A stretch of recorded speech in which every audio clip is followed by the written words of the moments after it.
Alright. Alright. Okay. So today, I'm going to be playing some Aviary Attorney. Check the tags. There's no spoilers. I can't spoil that for you, so we'll have to find out.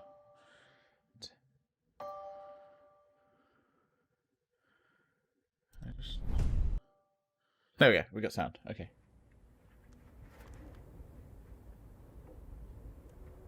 January 1st, 1848. Chateau Krebab of Baron... Okay. This is going to be bad because I can't pronounce shit. Oh no, there's a dead frog. Is that Monsieur Grenouille? Oh, mon Dieu.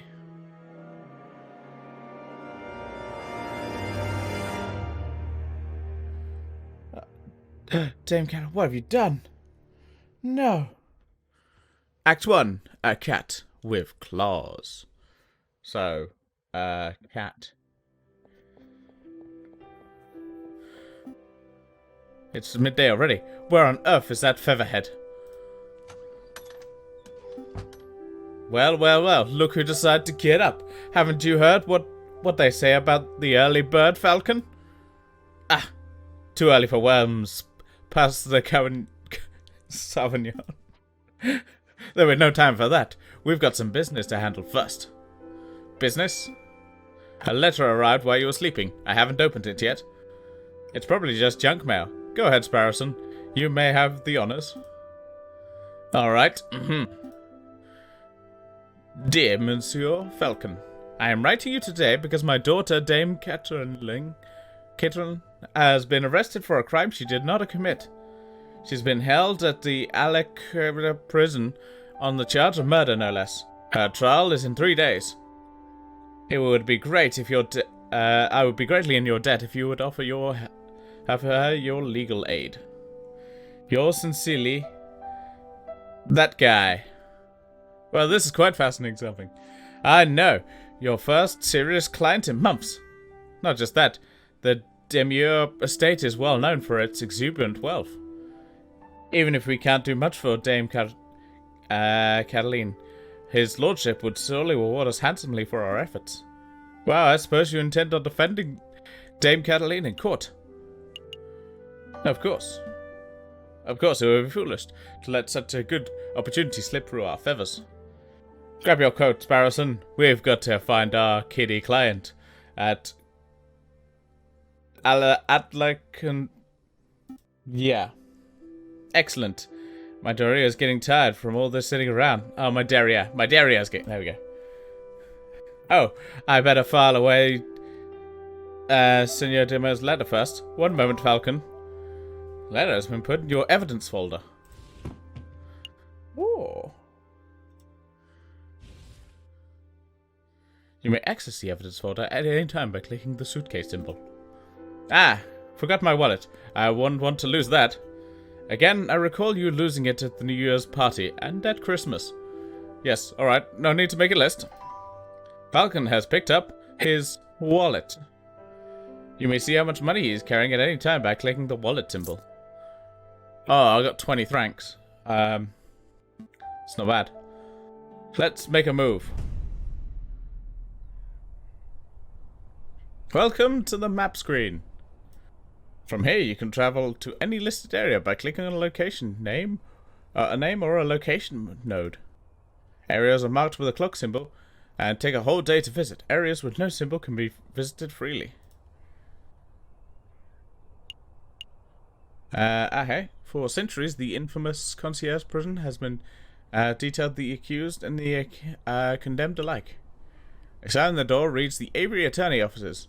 No case is too big or too small. No junk mail. Okay, I guess that's where we're going. Falcon and Sparrowson step into the stone-cold foyer of the concierge prison. Solid-faced guards and visitors linger beneath the medieval archways. Ah, the concierge. Yeah, that one. They say this is the finest prison in the whole of France. The outer walls are impenetrable. The cells are spotless. The guards are well-mannered. What do you want? Good day, monsieur. I am here to see Dame Catalina Demure. I am due to represent her in court. Oh, you're a liar, huh? Fine, fine. Follow me. Well, what are you waiting for? Keep up. Sigh. My papa has forgotten about me, hasn't he? Dame Catalina Demure, I presume? Oh, you've arrived. The fantastic lawyer, Monsieur Falcon, and his petite assistant, Sparrowson. Milady is knowledgeable. Don't talk like that, Sparrowson. Sorry. My papa told me he would only hire the best lawyers in town. I'm flattered. But they weren't able at such short notice, so he hired the first person in the address directory. Oh. I see, You see, Falcon? I told you listing under Aviary attorney would pay off. Let's get down to business.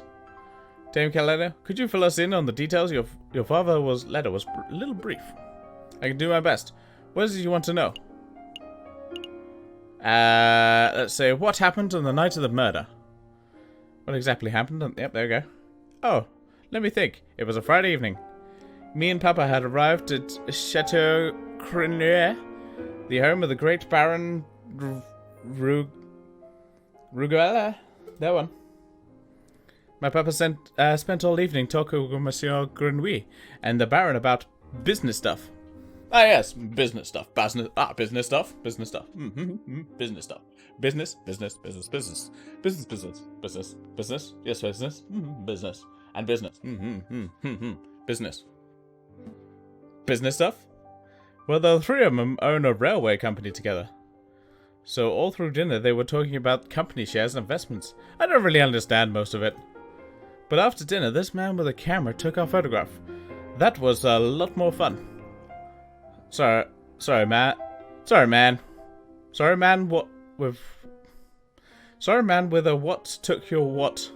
Okay, that sentence threw me off for some reason. Sorry, man with a... It really just threw me off, that sentence. I don't know why. It's like, froze my brain off. Sorry, man with a what took your what? Camera! It's a very new gadget. It's the latest technology. A tiny bug sits in a box with a tiny paintbrush and paints your picture very fast. In 10 minutes, poof, you have a perfect picture. Wow, technology is amazing. I didn't think the lady's explanation is right, Sparrowson. Pshaw, let me believe. So the camera sounds like a very special device. I'll make a note of it. Camera has been added to your evidence folder. Please continue, Dame Catalina. So after we had the photograph, I went into the gardens to get some air, and that's when I found the body of Monsieur Grenouille. He was ripped open. A housemaid saw me standing over the froggy monsieur and called for help, and then the police arrived. Before I could say anything, I ended up here. It was such a blur. It must have been terrifying. It wasn't so bad. My papa taught me to be a brave cat. Was there something else you wanted to ask, Monsieur Falcon? Who was there that evening? Definitely. Who attended the banquet that evening? Well, there was me and Papa. My dearest Manma couldn't make it. And there was Baron Rugal, who hosted the evening, and his housemaid Colleen? I think she was called. Of course, there was Monsieur Grenouille. Well, until, he died. Then he wasn't there. And then there was Monsieur Roberti de Robineau, the man with the camera. But he was only there for a little while. I think that was all. Was there anything else you want to ask? Did you see anything suspicious? Dame Catalina, did you see anything suspicious that evening? Suspicious? Like maybe a guy lurking in the shadows, or a bloodied murder weapon? Monsieur Falcon, I do believe you are looking for an easy answer. I mean, yes, I would like an easy answer. Cool, wrap up the case, we're done. We're going home.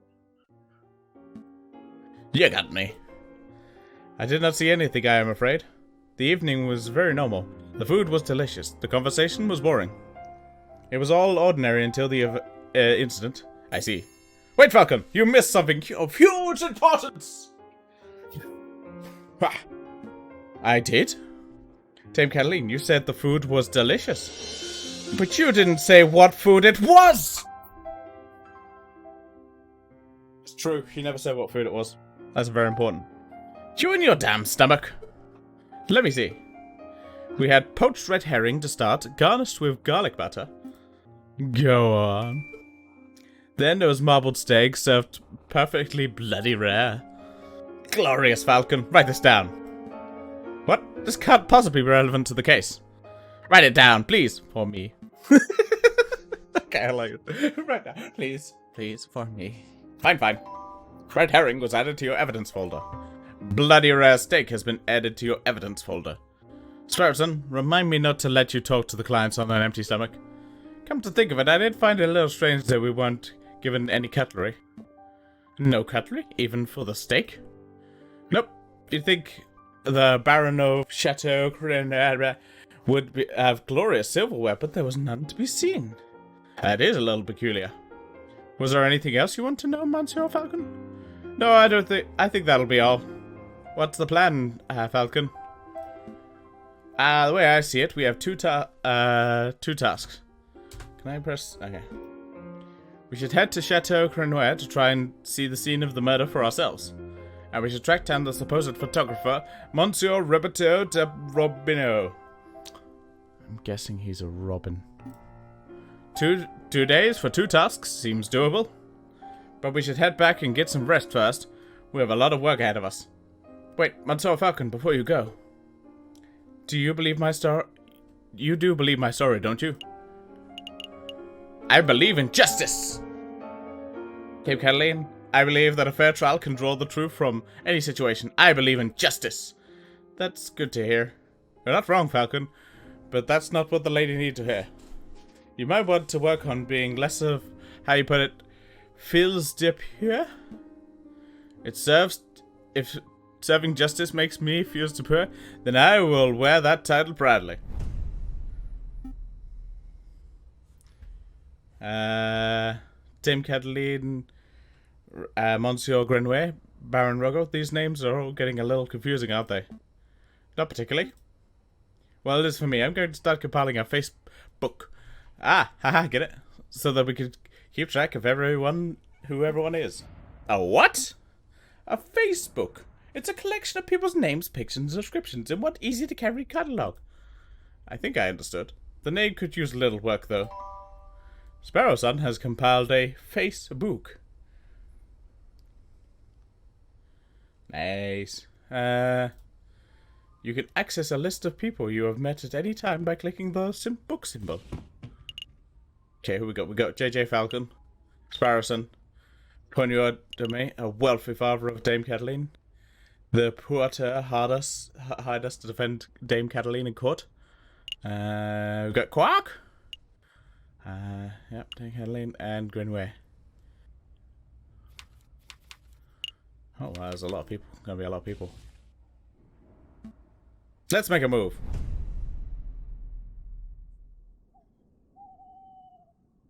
Oh, I was accidentally clicking. Fuck, I clicked. Pass everything in. Well, can I rewind slightly now? Okay. I was not paying attention. Okay, what's going on? Quickly checking a few things. Okay, cool. That looks good. Right, we got to pick where we're going next. Yeah. You can't see it on the top, but there's actually a date up here where my camera is, but that's fine. We're on the 4th of January. Okay, who do we want to meet first? Do we want to go to the... I think we want to go to the crime scene first, and then we talk to the photographer. Because then we can ask about the crime scene to the photographer. I say crime scene. Falcon and Sparrowson enter the courtyard outside Chateau Crenouet. People with dirty clothes and god faces linger around the building's shadows. Excuse me. Excuse me, Monsieur. Meisters? Yep. I don't mean to be a pain, but my little girl and I are sick and starving, see? Cough, cough. I don't suppose you'd happen to have spare change? You have 20 francs in your wallet. What will you do? I give them 1 franc. Here you go. Stay safe, ma'am. Many thanks to you, Monsieurs. That was pretty generous of you, Falcon. Times are tough. Make sure a mother and child have something to eat. Is the least I could do. But what I am doing standing here, moralizing. Come on, Sparrow Son. We've got business to attend to. Falcon and Sparrowson step into the pristine wood-paneled foyer of Chateau Crenoir. Whoa, look at this place, Baron. Yeah, must be loaded. There we go. More than loaded. When it comes to lucrative investments, the Baron is a legend. Factories, chocolate shops, hotels, railroads. The Baron owns a little bit of everything. This side of this, yeah. Is he here right now? Yes, he's the smoky-looking chap with the impressive name. As we approach, but we must approach a man of his stature with tact and finesse. Hey, Baron! We'd like a word! Hey, Baron! I'd like a word with you. Let's have a chat.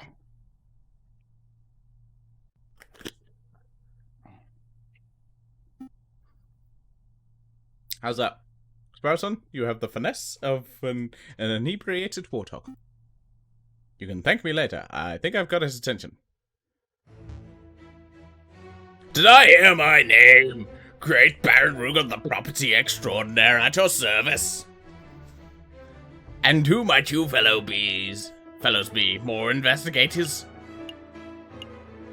No, we're attorneys. Not quite. I'm the private attorney of J.J. Falcon. This is my associate, Sparrowson. Lawyers, eh? You know you aren't the first to have passed through here today. Oh? Yes. This jumpy twitchy fellow came by this morning. Asked a bunch of questions, then hopped away before he heard the answers. Most curious. Do you know who he was, Sparrowson? Perhaps I have a hunch. Sorry, hunch. Sorry, I have a hunch. Sorry, hunch. We'll be seeing him at the trial. A friend of yours? Something like that. So, what may I do for you, Monsieurs? We're doing some research into Monsieur Grenouille, the frog who was killed here on Friday evening. Of course, such a tragedy. He was a good friend, a loyal business partner. I suppose you Monsieurs may be wanting to see the crime scene for yourself. Actually, yes, that would be fantastic. Well, be my guest. You will find the garden where the murder occurred through the back doors. You may also be interested in the lounge on the 2nd floor, 3rd door to the right. That would be where we gathered for a group photograph prior to...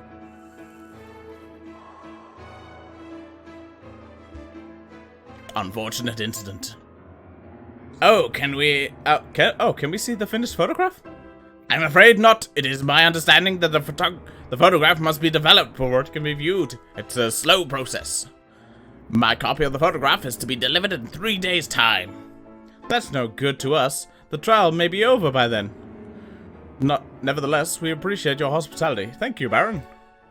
It's no trouble at all. I'll be here to see you out when you're done with your investigations. So, where should we go first? Do someone with the Nile voice? What's the Nile voice I am... Nile voice. Do I do another voice? I don't know if I do. I mean, I more do a...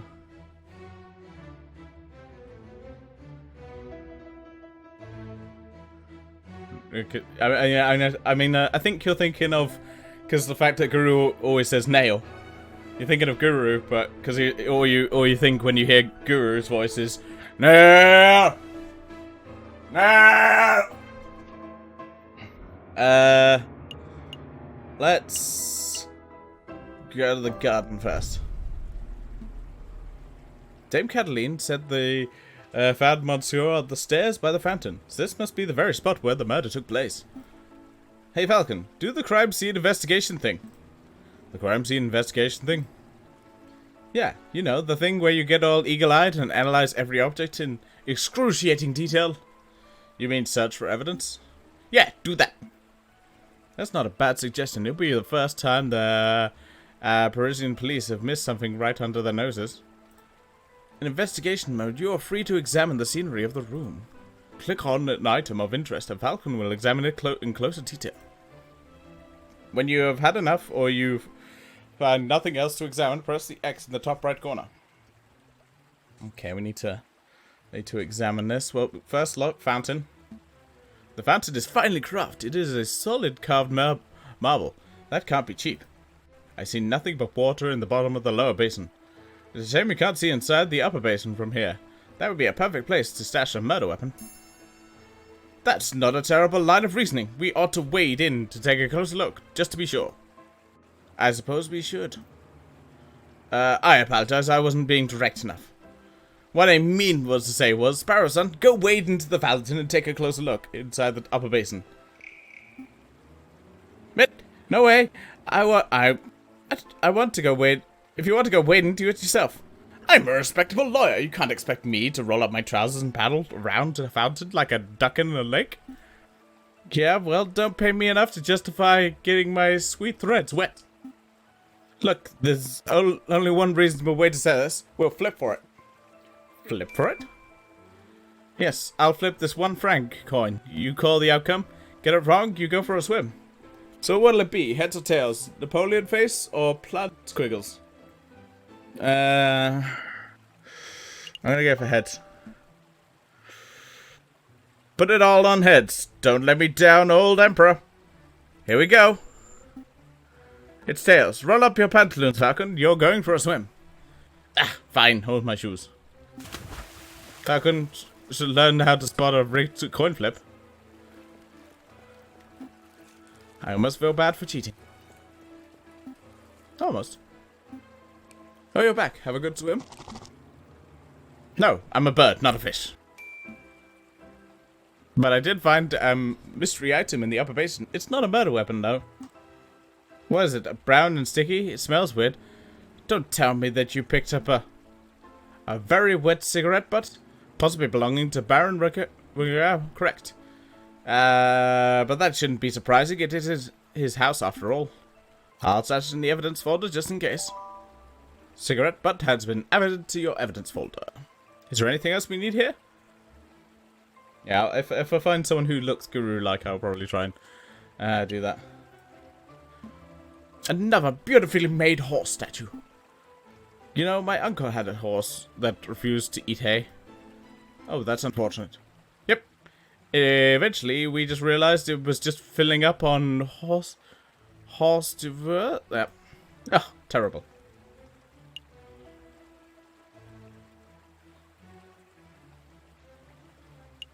And nobody speaks. Very posh. Yes, yes. What?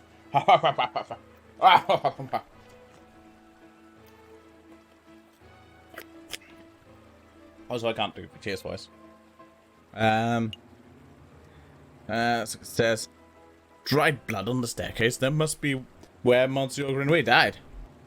Do you see any bloody footprints? Ooh. Maybe a name scrawled in blood written with the frog's last breath? Wishful thinking. All I'm seeing is a big sticky puddle. There's nothing to indicate the body was moved or that the frog left a last-minute clue.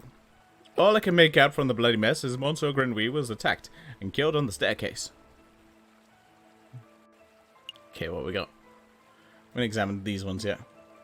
Mamoru certainly likes his horse statues. I don't mind the horse statues, but the little cherub people creep me out. Maybe you should be waiting, not attempting saddleless horseback riding. Yeah, oh, I guess that you can look at these ones. I finally crafted a horse statue. The mane looks almost lifelike. What do you say? Would you say it behooves you to stroke it? No, I wouldn't say. I would not. A horse statue. This one has a goofy face. It reminds me of a joke. A horse walks into a bar and the barkeep says, Why the long face? Yes, yes, we've all heard that one. Now, what? The barkeep says you've got to stop coming here and here. You're drinking us under the stable. I think it's time to rein in the horse jokes. Okay. Not seeing any clickies. I can't, yeah, and I can't click on random shit. So, I'm gonna tweak this. What?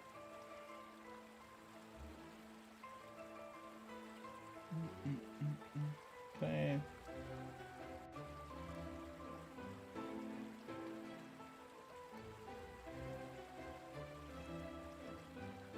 Switch that to black.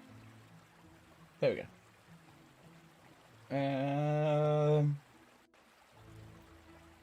Yeah, I got nothing. Okay, let's go.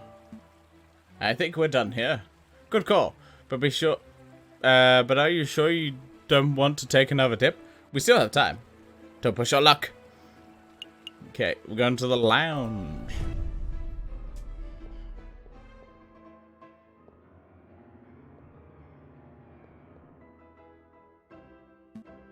Second floor, third door on the right. This must be the room where the photograph was taken. Psst. Hey Falcon, do you see that? See what? The housemaid totally did something shifty. Shifty? I think she's just pocketed something from the drawer. We should totally call her out on it. Excuse me, mademoiselle. Ah!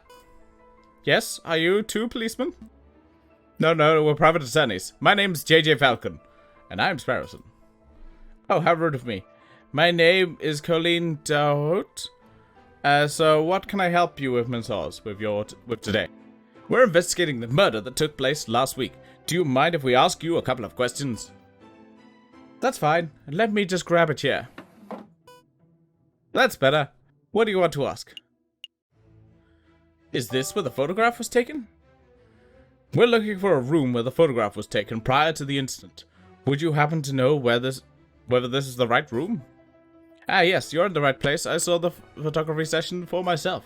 Let's see, the cameraman was standing just about where you're standing, actually, Monsieur Falcon.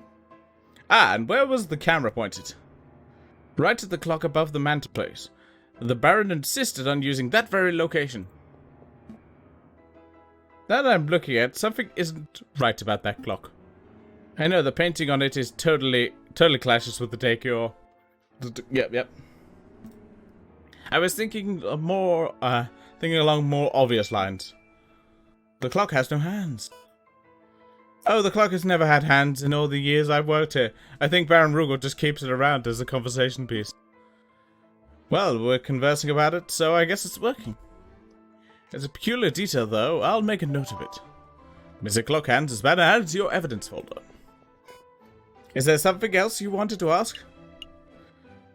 Is there something we should know? You were a little nervous when we came in. You thought we were police officers? Is there something we ought to know? Anything you need to confess? No, I suppose I'm a little nervous after all the drama of last week. Are you sure there isn't anything you're hiding? It's okay to tell us. We're defense attorneys. That means we help people get away with criminal acts. Right, and... Wait, what? No! That's not an accurate description, Harrison. Isn't it? Oh, what do we do then? I'll tell you later. Oh, see, messieurs, I have nothing to hide. There was something else you wanted to ask? That's all. No further questions. Thank you, mademoiselle. You've been a huge help. It's no problem, messieurs. Actually, there's something. I know you saw me stealing as you came in. I appreciate that you didn't give me the third degree about it. You see, I'm trying to save up to follow my dreams, and well, never mind, I'm rambling. That's no problem, mademoiselle. To be honest, we have much larger crime to worry about. Although I should probably ask, I don't suppose you've been stealing anything else? Silverware, perhaps? Ah, you know about that? I suppose that was me. It started with a couple of teaspoons. I don't think the Baron would miss those. But, well, yeah, I suppose the habit got a little away from me. There's one mystery solved, at least. Missing silverware has been added to your evidence folder. I would appreciate it if you don't tell the Baron. He's been really kind, and I would hate to break his trust. I see. So, where to next, Big Bird? I guess we're going back to the main hall. Did you, monsieurs, have a good look around? I trust everything was in order.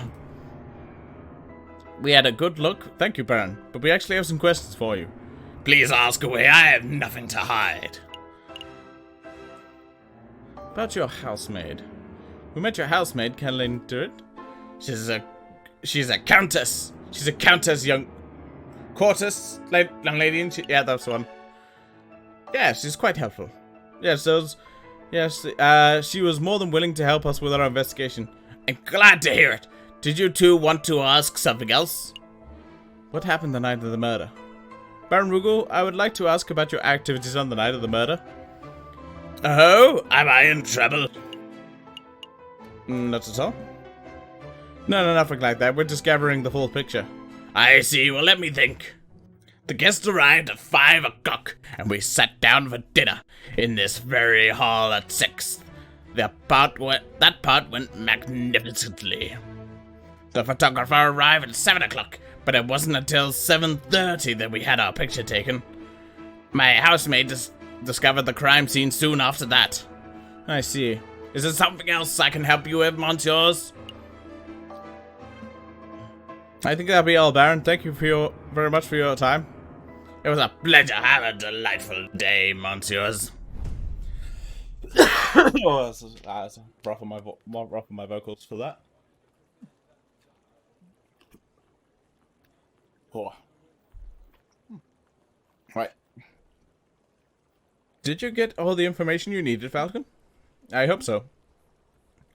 Don't worry, if something goes wrong in the trial, we could always just wing it!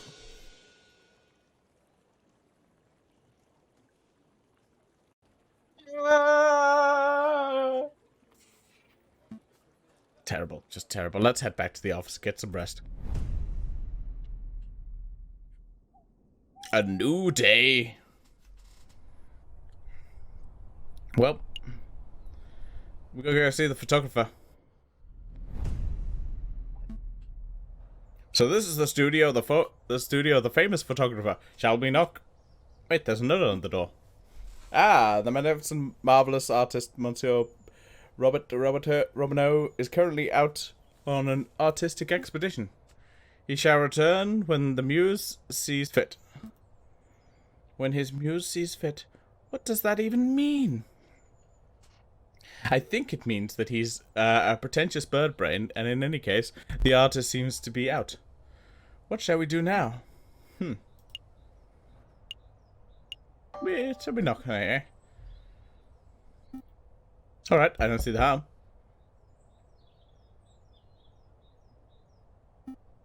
Nope, it doesn't look like he's in, Falcon. We should break in. We should break in. What? Are you serious? Maybe.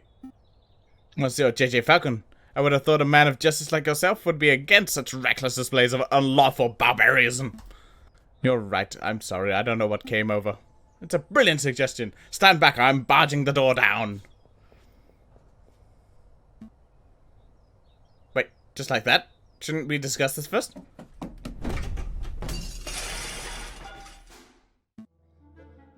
What in bird Jesus' name was that? You said you wanted to break in. I thought we could open a window. I didn't think you would turn into bird-sized cannibal. Well, now, we're here. We ought to make the most of it. This place is quite something. It's very swanky.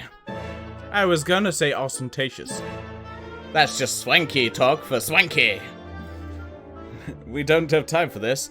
The sound of the doors being smashed could draw in unwanted attention. We should find anything that may help our case and get out. I see. Paints, inks, and dyes. I'm not quite sure what clear liquid is in this bottle. In this bottle is. I could taste test it. You could, but we don't have time for a hospital visit right now, so let's not. This is a photograph of the castle somewhere in the countryside. I know, I had an uncle who once fell off a castle rampant while on guard duty. Oh, I'm sorry to hear that. Did he die? No, he got demoted! Terrible. A beautiful picture of the Paris skyline. Given the angle, this must have been taken at the Notre Dame Cathedral itself. A Borges Tigers in profile. A finely dressed dandy fellow upon a horse. A lighthouse. Wait, it's a man in a top hat. Actually, if I squint and turn my head sideways, it's a black smudge falcon. A chandelier. You should get one of those for the office. I don't have the money for that sort of luxury. A picture of a sailing ship on a windy day. This is a picture of a fence. It's a fancy photo. It leaves the viewer defenseless. Out of all the pictures here, I would pick it as my favorite. Okay, I'm done. No more fence puns. There's a tiny photograph of what appears to be a jail cell. That reminds me, how illegal is this? We should know breaking and entering, rifling through a person's belongings. Ugh. It's a little illegal. It's legal. It's illegal, yes, but we're trying to solve a murder case, so it's forgivable. Oh ho! So you're saying a small act of evil is justifiable if the results are in a greater good? Don't put words in my beak. What's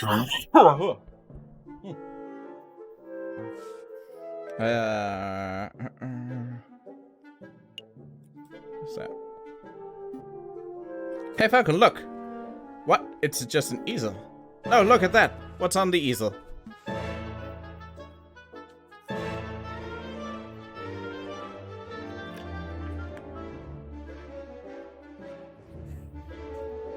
Oh wow, this must be the copy of the photograph from the evening of the murder. There's no question about it. I see a housemaid, Dame Kathleen, and I think that's Senor Porter, Callie's father. What shall we do? Do we just take this?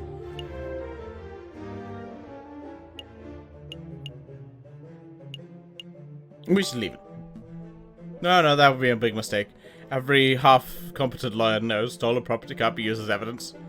Still, we've learned some valuable information by seeing this photograph in person. I suppose, or is there anything else we do need here? I'm just seeing if there's anything in this place.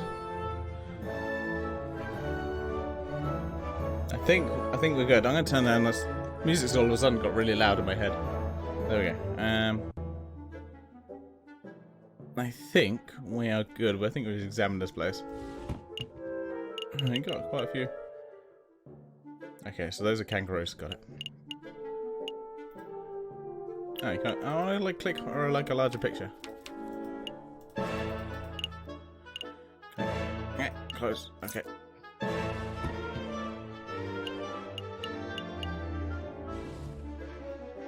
No, I think we've searched everything. What's this button do? Oh, it's just... I think we're done snooping. Let's get out of here before we draw up further out. Sounds good to me. I accidentally skipped ahead. Uh-oh. What's you doing? What happened to my door? Hi. So kids did it. Little weasel types. We saw them. Yeah, weasels. They were all like, let's break into this odd guy's house. We were like, no, weasels, you can't do that because that would be illegal. And then they were like, we chased them off. That's the important thing. Well, thank you, I suppose. Let's make a move. The trial day is approaching fast. Right, let's go.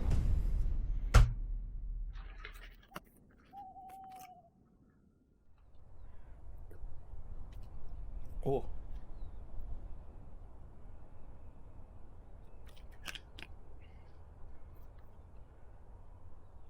I've got like just the right amount of iciness.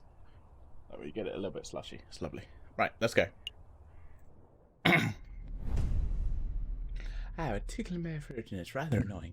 Right, Falcon and Sparrowson stand inside the marble portico of the Police de Justice, awaiting the opening of the Tribunal de Grande Instance. Yep, I know French. I am a man who knows the French. Are you nervous, Falcon? Yes. Of course I'm nervous. We're woefully unprepared for this case. 2 days? We only had 2 days to prepare? How are you expected to get anything done in that time frame? Calm your feathers, Falcon. We can do this. Monsieur Falcon, Petite Sparrowson.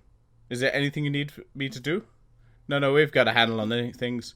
Falcon was just telling me how confident he feels about the case. That's wonderful. I know you two will pull through. Let's move along, fellows. I'm watching you from inside. Do your best for me, Monsieur Falcon. We will. Are we ready? Yeah, we're ready. Let's go.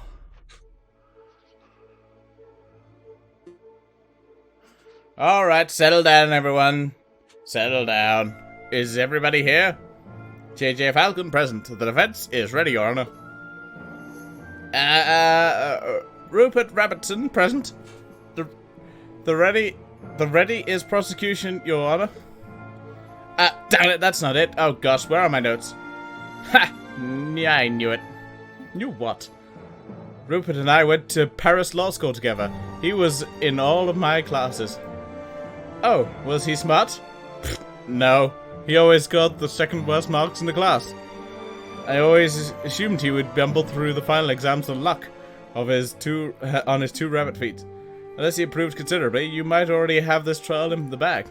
That's good to know, but say, Sparrowson, if Rupert scored the second lowest marks in the class, then who scored the lowest? I choose to exercise my right to not self-incriminate. Ah, here it is. The prosecution is ready, Your Honor.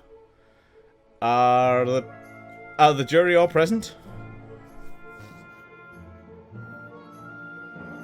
All present and accounted for, Your Honor. You did mention you wanted a hippopotamus.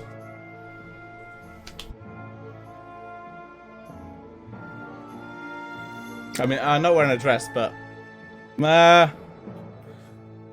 we don't have any lady hippopotamuses yet. We've got a male hippopotamus in a fancy attire with an ascot, like yay. All present accounted for, Your Honor. Hey, Falcon, I thought there were only 6 members of the jury for this quick case like this. Why do I count 8? Those 2 birds with the funny hats are us as the associate judges. Everything seems to be in order. Let us begin. The court is now in session for the trial of Dame Kathleen de Muir. Prosecution, call your first witness to the stand. Oh gosh, are we already... Okay, I choose to call the officer in charge of the murder investigation, Inspector Faultier, to the witness stand. Inspector Faultier, please approach the stand and recite the oath. As you will, Your Honor, I speak without hatred or without fear to tell the truth, nothing but the truth. Monsieur, no, Inspector, please state your name and occupation for the record. My name is Inspector Justier Faultier. I am a servant to the law, a scourge of the gutter rats that plague the city. I enforced the law for 20 years. I shall continue until I bring the infamous Viridian killer to justice. My path begins 18 years ago. Let's get to the questions, Inspector. Of course, Your Honor. Oh, great. I was hoping we could have one of those bambling, cuddly officers, but instead we're stuck with a lawful goody two-shoes. I bet this guy would turn in his own mother if he saw her littering. Inspector, is it true that you are the lead investigator of this case? That is correct. I am among the first to arrive at the scene of the crime. Then perhaps you could walk us through walk us through what you witnessed upon your arrival. Absolutely. Just after 1730, we were alerted to and brought to the scene by the housemaid Baron. At the scene of the crime, we found Dame Kathleen de Muir. She was standing over the corpse of Monsieur Grenouille with his blood on her paws. That sounds like an open and shut case in my humble opinion. No further questions, Your Honor. Bloodied paws? Nobody told me about that detail. Keep it together, Falcon. You're about to be given the opportunity to cross-examine the witness. That's your opportunity to find the flaws in the investigator's testimony. Of course, I know this. You may begin your examination, Monsieur Falcon.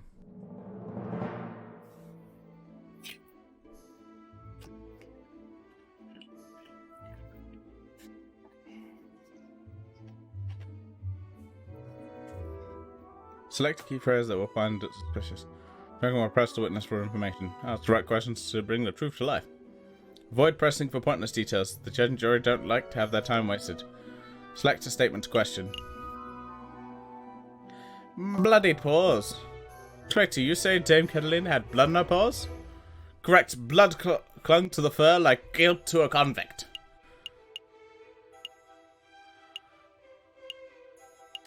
I mean, I felt like whose blood was... how much blood was there? Enough of it for it to be clear that she had dirtied her hands on the victim's blood. We noticed blood under the suspect's nails, under her fingertips, and even a little bit around her mouth. Her mouth? How vile! The inspector's questions seem pretty definite. Do you have any other questions about the blood? Yes. Yes. Can I... Oh. Whose blood... Okay, here we go. Ha, what a question is Monsieur Grenouille's, of course. How can you be so sure? I object, this line of questioning is absurd. There was only one murder victim that night, Falcon. The blood in Demere's clothes could have belonged to one person, Monsieur Grenouille.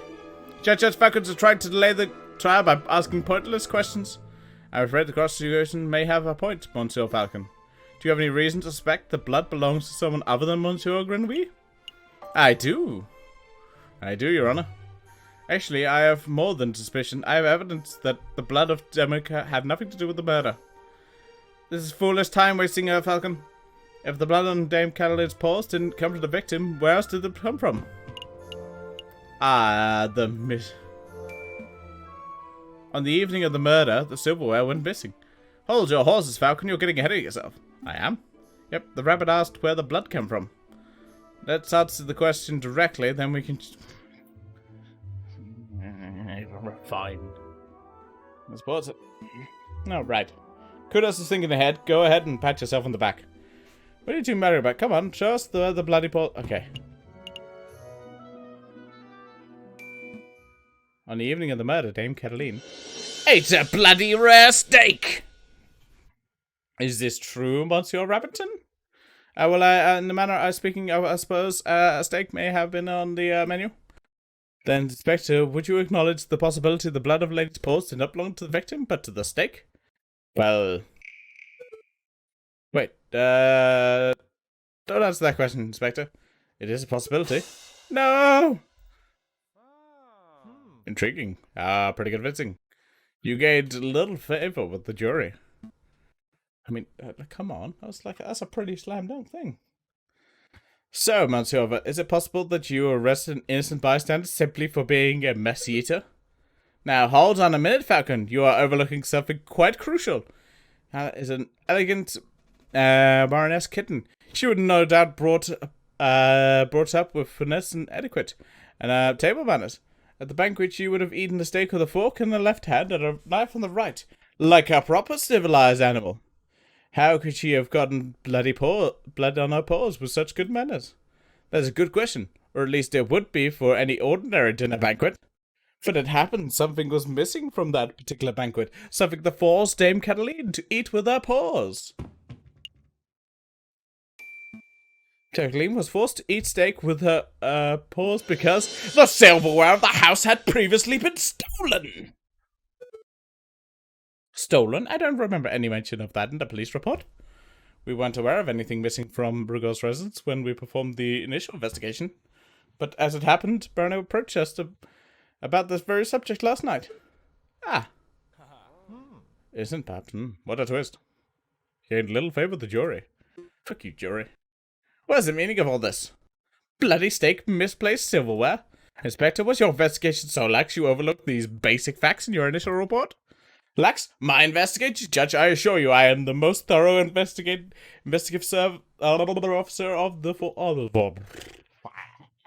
Then it's amazing that the Parisian police managed to solve any crimes at all. Oh dear. Be on your way, Inspector. Perhaps do a little investigating for your next case. Fine, so be it, monsieurs. Until next time. Prosecutor, I trust your next witness is ready? Yes, of course. Your Honor. I call upon, let's see, Monsieur the photographer who attended the banquet on the night of the murder. Please stand and recite the oath. How does it go? I swear to speak without hatred and without fear to tell the whole truth and nothing but the truth. That's a little cliche to be honest. So the witness could introduce himself or the court for the record? If anything in this courtroom does not immediately recognize me, as if anybody... I am the great Monsieur Rabbitour, cutting-edge photographer and visionary. I don't just take people's pictures, I capture their very essence. It's just that... French words. You may have seen my works in the hip magazines Le Broche and Solicitor. I can send you tweets if you like. Get it? Because he's a bird. It's because he's a bird. What on earth is a tweet? Bird-to-bird communication. Come on, Falcon, it's the 19th century. Get with the times already. Yes, your works are very impressive, Monsieur Rotter, but let's get down to business. Could you tell us of your activities were on the night of the murder? Very well, I was hired by Baron Rugo to capture the evening's events. I arrived at 7 on the evening, I pointed my camera and captured the beauty of the banquet in one fantastic photograph. Then I bailed Baron Rugo and left. Like a true artist. With regards to the photograph itself, who did you photograph? I thought you might ask. I brought a copy so we could see for ourselves. Oh, very good. Let's take a closer look. Huh. Well, that's rather different, isn't it? My word, this is an exquisite photo picture, isn't it? Let's see, who do we have here? In the middle, we see Baron Rugal, the lion who hosted the event. On the left, we see Senor Pradmir, the father of the defendant, and Dame Cataline. Finally, we see the housemaid, Colette, who I suspect may have stuck into the picture uninvited. As you see, two people who are clearly absent from the photograph. The first is Monsieur Grenouille, and the second is the defendant, Dame Cataline de Muir. Quite suspicious, wouldn't you agree? It's suspicious. It was also suspicious, but it's different. Just a moment, Monsieur Rabbiton. This proves nothing. So the defendant and victim were not photographed with the others. That does not mean they were in the garden together at that point. Hold your horses, Falcon. I'm not done yet. The prosecution may continue. Behind the photograph's subjects, we see a wall clock with the time set at 7:30. Now, why is the time significant? Well, as Inspector Voter told us, that was the exact time the murder took place. Do you see, Falcon? Every suspect has an alibi at the scene at the time of the murder, save for Dame Catalina herself. Falcon, something is fishy. In the jail cell, Dame Catalina told us that she was present when the photograph took place. I don't see her in Rubino's photograph. That's true. I don't see Dame Catalina's testimony as evidence. It has too little weight. If I want to prove that Monsieur's photograph is not valid piece of evidence, I will need to dish out evidence of my own. Your Honor, I would like to cross-examine the witness. Very well, the defense may proceed. It's a waste of time if you ask me. Photographs are rock-solid evidence. It's a waste of time if you ask me. Photographs are rock-solid... Oh, I thought it was a repeat. Select a statement to question. I'm going to question the photograph. Let's take a close look at this photograph. I see a mistake in the photograph.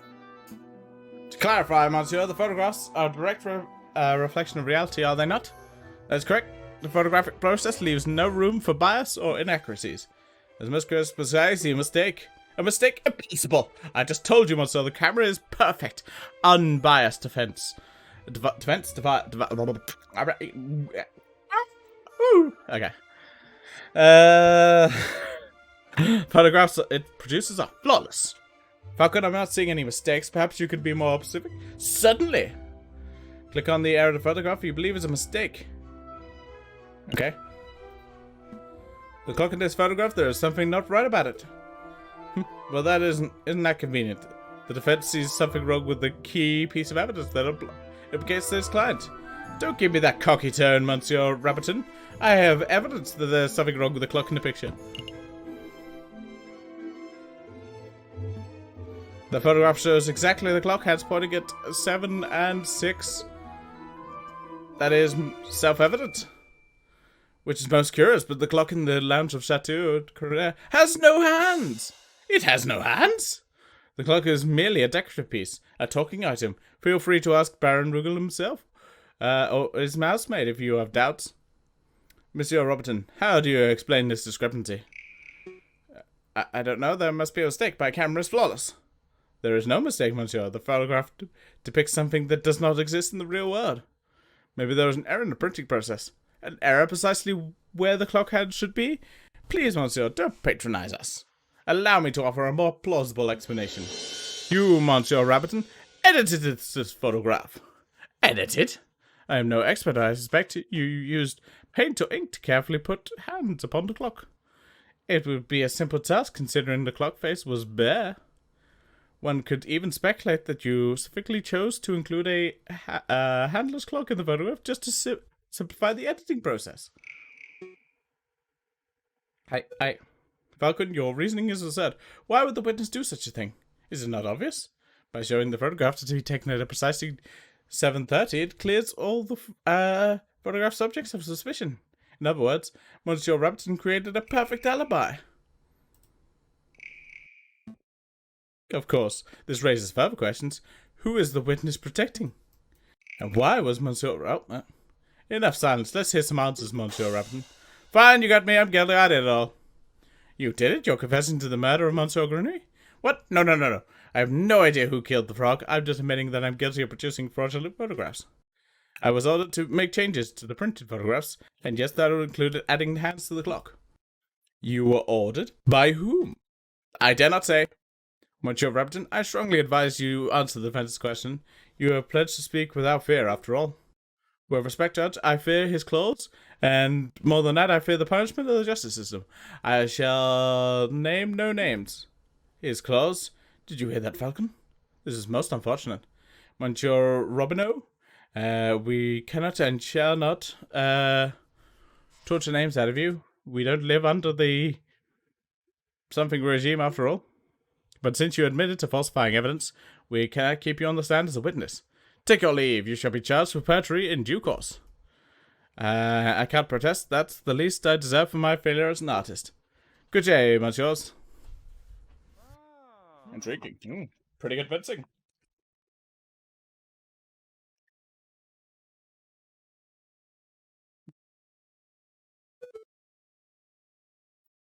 Ah, so the clock hands were painted in. So what? It doesn't matter. The photograph still depicts Dame Cataline as absent close to the time of the murder. That's significant. Don't be dense, Monsieur Rabbiton. If the photograph is not completely genuine, then it cannot be considered reliable evidence. Why not? It's still a portrayal of the night's events. Because if we accept that one part of the picture was edited, then we must accept the possibility that other parts were too. It is possible that Dame Cataline was painted out. Even worse, it is possible that another person was painted in. We know that the witness was trying to cover for someone, so all possibilities must be accounted for. So what are you saying, Falcon? That the housemaid paid off the photographer? Or it was Sonia perhaps? I don't think so. The housemaid lacks a means or motive, and it wouldn't make sense for some Senor Portier to implicate his own daughter. Well, surely you're not suggesting the honest and beloved Baron deliberately tried to frame Dame Cataline, because that would be most outlandish theory yet. The Baron is a pillar of the community. He'd never do such a thing. Monsieur Rabbiton, I am not here to throw accusations. That's the job of you, the prosecutor. However, perhaps I shall offer my opinion. Baron, it's no time for your witness testimony yet.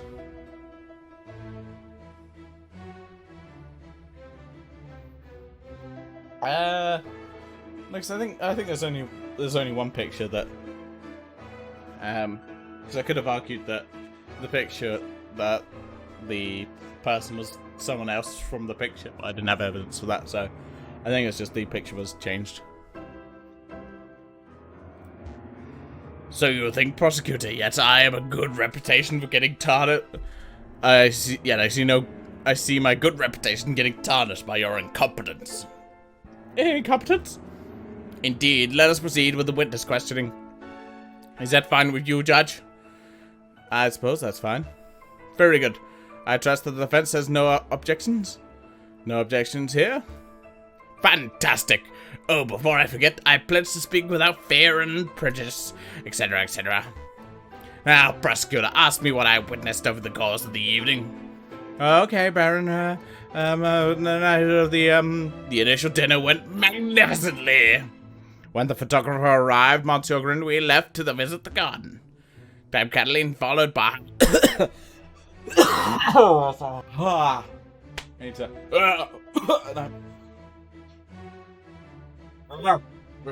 Yes, yes, Dame Cataline followed by... Yes, Senor Potier and Monsieur Robineau, myself were engaged in a conversation, so we paid her no mind. After the photographer left, my housemaid left to find Monsieur Grinwy and Dame Cataline. That would be when I heard her cry for help. Thank you, Baron. I think we know the story from here. I would like to cross-examine the witness. Do you doubt my integrity, garçon? I'm just here to uncover the truth, Baron. Very well, hit me with your best shot. Let us establish absolute certainty that I, Baron Rugel, am an honest man. The defense may proceed with their cross-examination.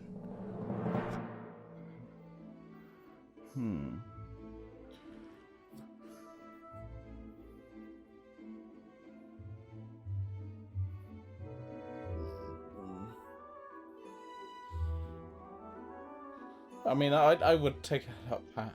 I would love a top hat. Love a top hat. I'm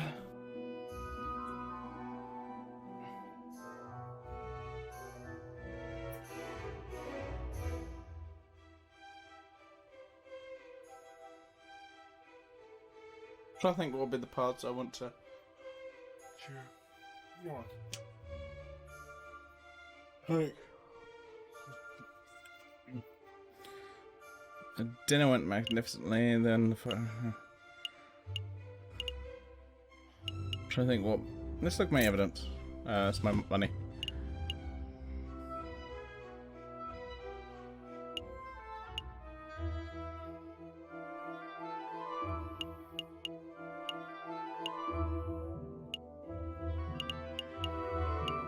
I say the dinner because it did have a hitch. The fact that there's fucking no cutlery.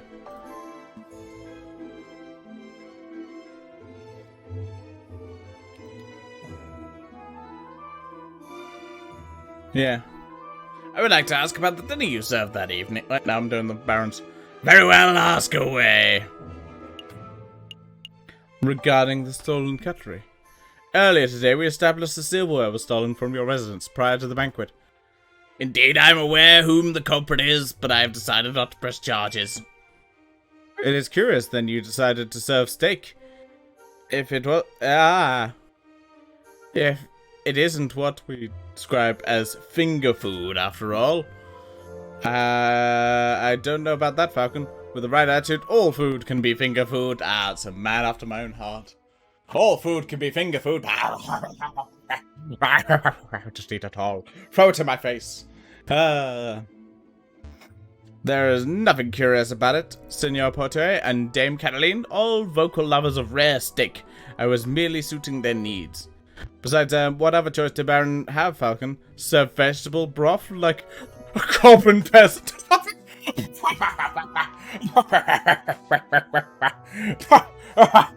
Peasants.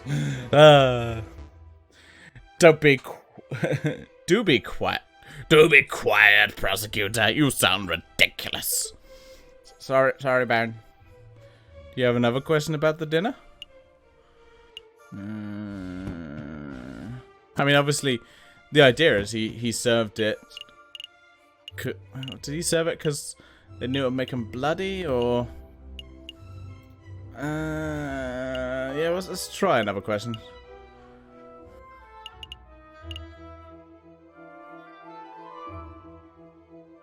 Okay, so I assume... Oh, I get it now. So I just realized the red herring is a obvious red herring. Get it? It's a red herring! Ah! Ah! Oh.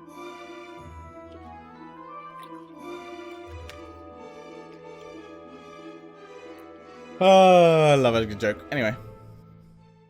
No, I don't think I have any other questions about the dinner, because obviously the red herring is just a red herring. Haha! Never mind. Let's choose a different topic. Select a statement to question.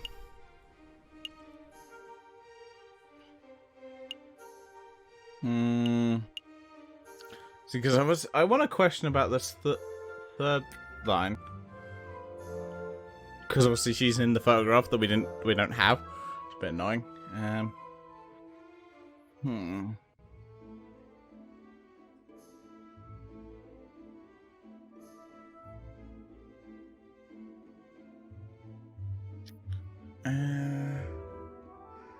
Yeah.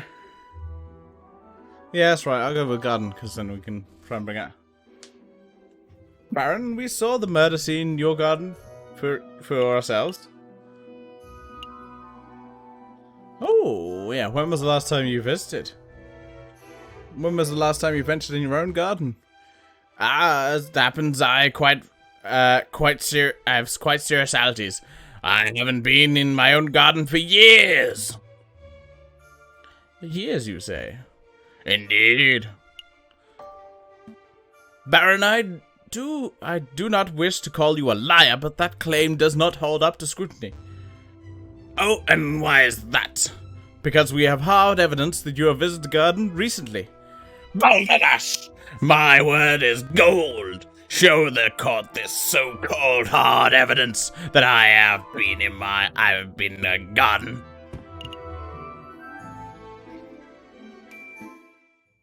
This was found in the garden. To be specific, it was found inside the fountain basin. Right beside where the murder occurred. A cigarette butt? That could be belong to anyone. And... Prosecutors, please shut your mouth. I can speak for myself. Okay, sorry, man. This is indeed the remnants of one of my cigars. But I must apologize, Monsieur Falcon. I misunderstood your initial question. You see, prior to the banquet, I hadn't visited my own garden in years. But naturally, after hearing the housemaid's cry for help on the evening of the murder, I rushed outside. I was shocked and disgusted by what I saw. That must have been when I dropped my half-smoked cigarette in the fountain basin. You see, Falcon, there's a perfectly reasonable explanation. I find that believable if the scar wasn't, if the scar was cautiously discarded. But it happened the scar was found in the fountain's upper basin, a location that could only be accessed with great inconvenience. Add a little paddling. The cigarette butt was not dropped. It was deliberately hidden. There are any number of possible explanations. Are there? Perhaps I can only think of one. That is you, Baron Rugel, deliberately hid your cigarette butt to disguise your own illicit activities. Do I now? What illicit activities would those be? You want me to spell it out? Fine, let's put everything on the table. You, Baron Rugel, murdered the Monsieur Grenouille. That is where you were trying to... That is what you're trying to keep hidden. Directly accusing me of murder. How shamelessly brazen. This is a ludicrous explanation, Falcon. The Baron is an upstanding citizen of the highest order. Your allegation is baseless. You have no evidence and no motive or opportunity. No evidence? Think harder, Monsieur Rabbiton. Every piece of evidence points to the Baron Rugel as the prime suspect. You want the means? The Baron certainly had the means. His lying claws as sharp as the surgeon's blade. Cutting a frog's belly would be trivial to him.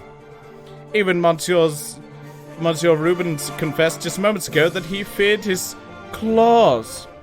Ridiculous! I would never threaten a man with violence. You want motive? The Baron had at least 10,000 francs worth of motive. By removing a business partner, Baron's share of his railway company increased from 1/3 to 1/2. This is preposterous! And finally, the Baron had an opportunity. No, he crafted the perfect opportunity. He arranged a small banquet, a very select number of guests. He was aware of the missing silverware and yet served steak, a food item that necessitates good cutlery. Why? To bloody the hands of his guests, of course. And then he hired an easily influenced photographer to stage a very sick photo in order to build a perfect alibi for himself. Photographing the guests in front of the handler's clock for easy editing to quite an ingenious plan. It must be said. Prosecutor, are you going to let this slanderous yarn go uncontested? Say something, object! I am... Oh, you're pitiful. You're pitifully useless. After executing the murder, the Baron found himself still holding a single piece of incriminating evidence, his finished cigar. He knew that leaving it at the crime scene would raise suspicion, but he didn't have time to properly dispose of it. So out of desperation, he threw it into the fountain out of the sight of his guests and any snooping police. I imagine the Baron was hoping to implicate the Signor Piotr, since that would ensure total control of his railway company. Alas, Dame Cataline was the first to upon the crime scene, so the Baron improvised. This is outrageous! Judge, I demand that you dispel this ranting lunatic. There is only one outrage here. That is, the man like yourself is able to abuse his wealth and status to frame an innocent girl for murder. You are bringing us of the worst. How dare you, Garçon, you utter nerve for your lying scumbag of a lawyer to accuse a philanthropist like myself of something so heinous. I am nothing like the fat cat bargainers. I am a respectable, hard-working capitalist. No, you're a ruthless man who would slaughter a dear friend just to reap a few francs. You intripless whelp, I ought to gut you right here and now, like a damn frog!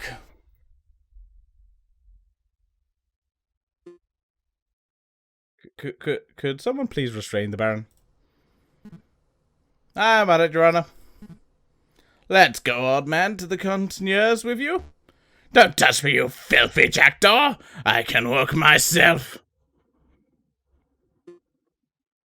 It's quite a turn of events. Does the prosecution have anything to add? Well, in the manner of speaking, well, to be honest, no. Then I shall now confer with the members of the jury to come to a decision. I ask that the animals of the court please be patient in this time. Falcon, that was incredible. Thank you. It was just... I just hope it was enough. What do you mean? You proved Cataline's innocence. We'll get a no guilty verdict for sure. Sparrowson, I think you've misunderstood something important about the justice system. What's that? I haven't proved anything, as the lawyers cannot deal in proofs. It's just not possible. All we can do is organize the evidence and convincingly explain what it suggests. I haven't proved Dame Cataline's innocence. All I have done is demonstrate that there is a significant possibility that she is not guilty. I am not sure I understand the difference. We have reached a decision. In light of the recent revelations, it is clear that the error of judgment was made with the initial arrest. On that note, we unanimously find the defendant, Dame Cataline, to be not guilty.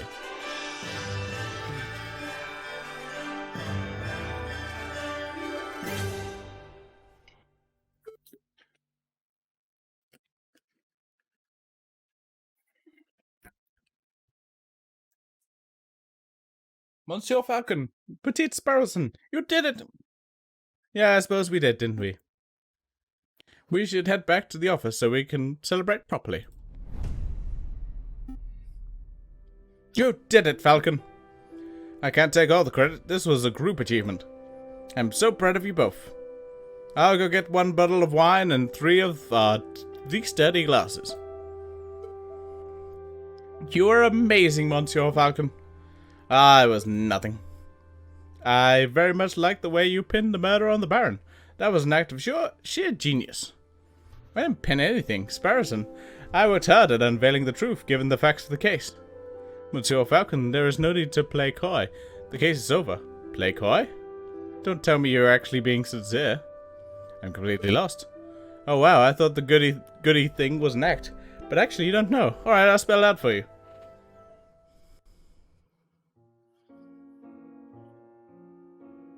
Wait, she's actually the murderer. I murdered Monsieur Grenouille.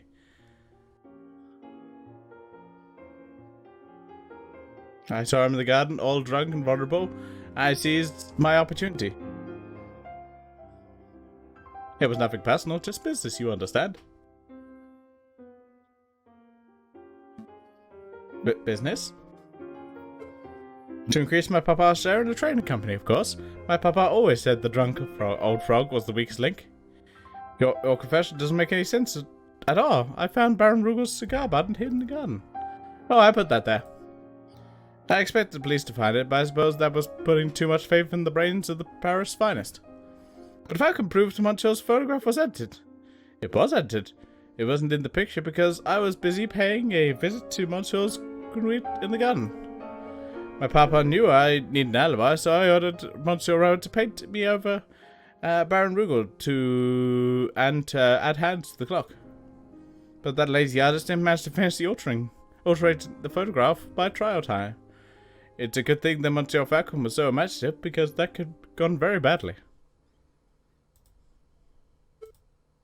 What's with that? You should both be proud.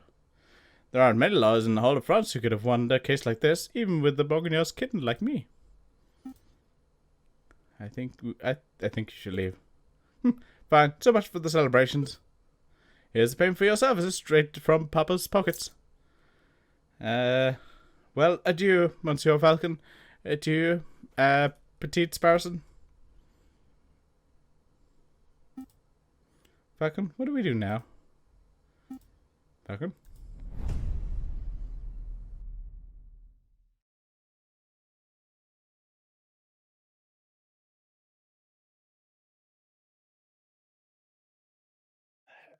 I didn't expect that. What a twist!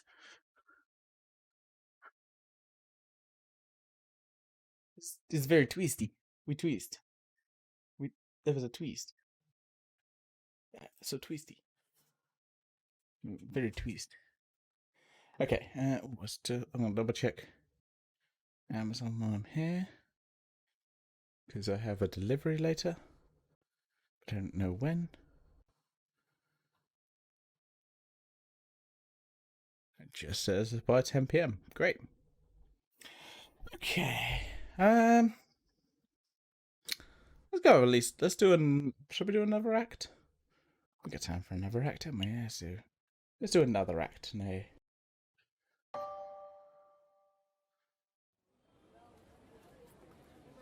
January 7th, 1848.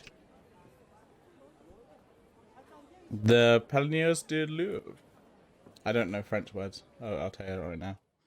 I'm bad at pronouncing French words.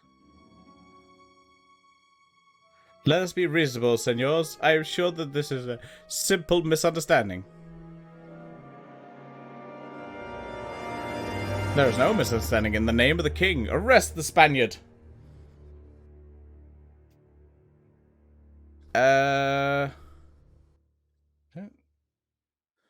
The fox among wolves. I don't.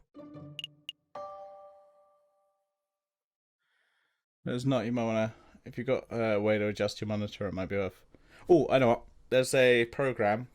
If you're on your PC, called Color Veil. It's very good. It adds like a filter. So you can just set it to be black, and so it just lowers it. Or you can, depending on your PC, you can. There's certain ways to change the screen, but that one's a good one if you want to change like forward selector or something. You've got like a different color. I've used it when I'm when my eyes are like, oh, it's so painful. Yeah, have a look at Color Veil because you can just basically put a filter on stuff. What's it saying is windowed when it's on full screen? Weird. Anyway, yeah, try. Okay, yeah, try one of those. I can't. Yeah, I can't. That's all the options I got. Unfortunately, yeah, it's a very bright game because it's just white. It's a nice looking game, but yes, just oh yeah. Try have a look for a program called Color Veil. Um, that yeah. Well, if you got that, you can. Oh no, yeah, yeah. Because you can just turn it so it's just you can darken it quite a bit. I've used it when I'm like, when I'm just like my eyes just like, oh, it's painful, or I've got like a big headache. So it's worth having a look at. I knew Falcon would. Oh, but it's midday on a Monday. Still no signs of him. This is becoming a little concerning. I should go look for him. Should probably go find him. His home would be a good place to start, but the bird brain never gave me his address. I'll just have to find him the hard way. How do I?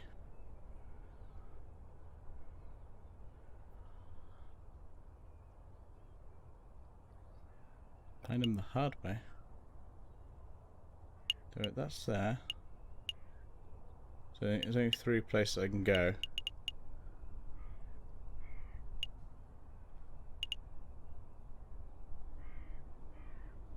Let's check the prison. I'm looking for a friend. Do I look like a lost and found to you? Buzz off, bird brain. Alright then.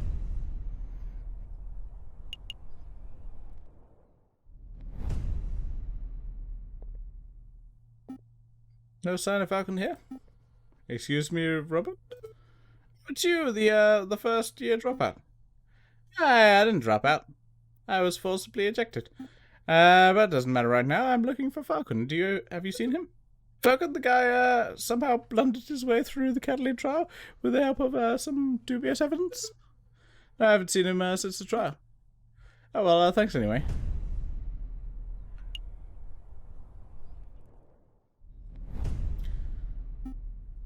Excuse me, Mademoiselle. What? Down here. Oh, there you are. It's Sparrowson, right? That's right. I heard about the case you're involved in. I never would have thought Baron was a murderer. He always treated me with the utmost respect. But then I suppose it makes sense that the ruthless killers are always the one who put up the best facade. Yeah, I suppose. So, how's your friend doing? He seemed a little down last night. Oh, you've seen him? He was brooding in the corner of, Lecantia Gioia and mumbling and drinking. It was a little depressing, to be honest. That's the dingy student bar on Bear, right. It's not dingy, just a little rusty. In any case, it's an enormous help. Thank you, mademoiselle. Any time, Sparrowson.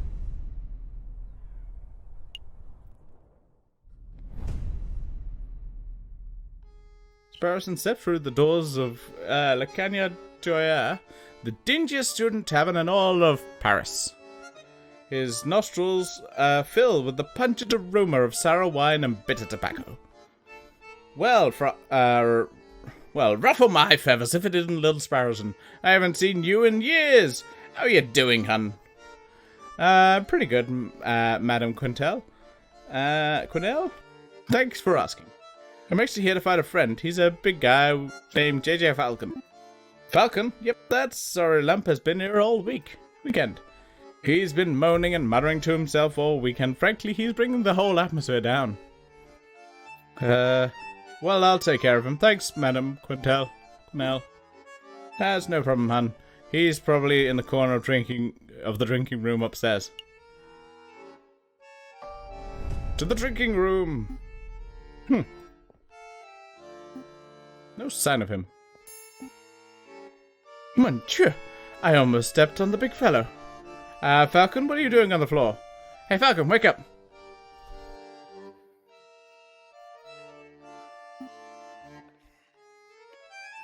Wow, the bird's completely out cold. He must have drunk this place dry. Let's see, how do you wake up a drunk person? Ooh. Kick him, yell at him, or pour a drink on his head. What shall we try? I say we pour a drink on his head.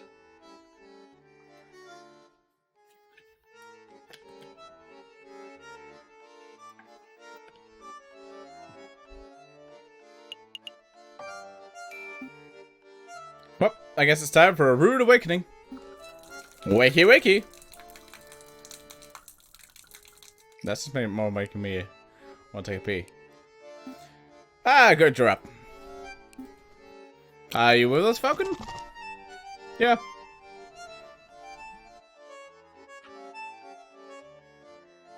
I mean, true.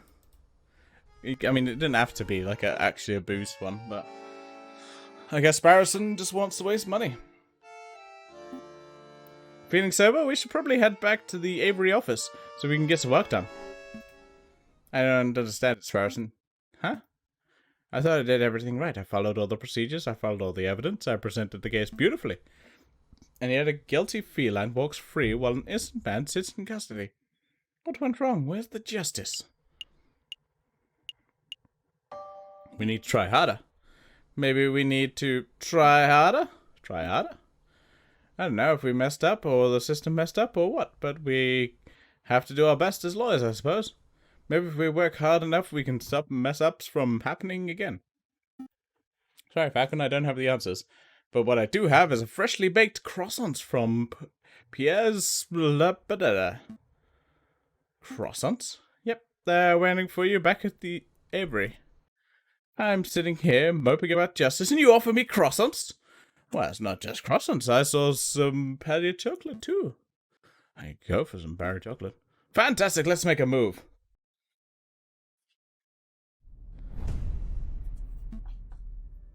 Alright, I missed it. The croissants are amazing.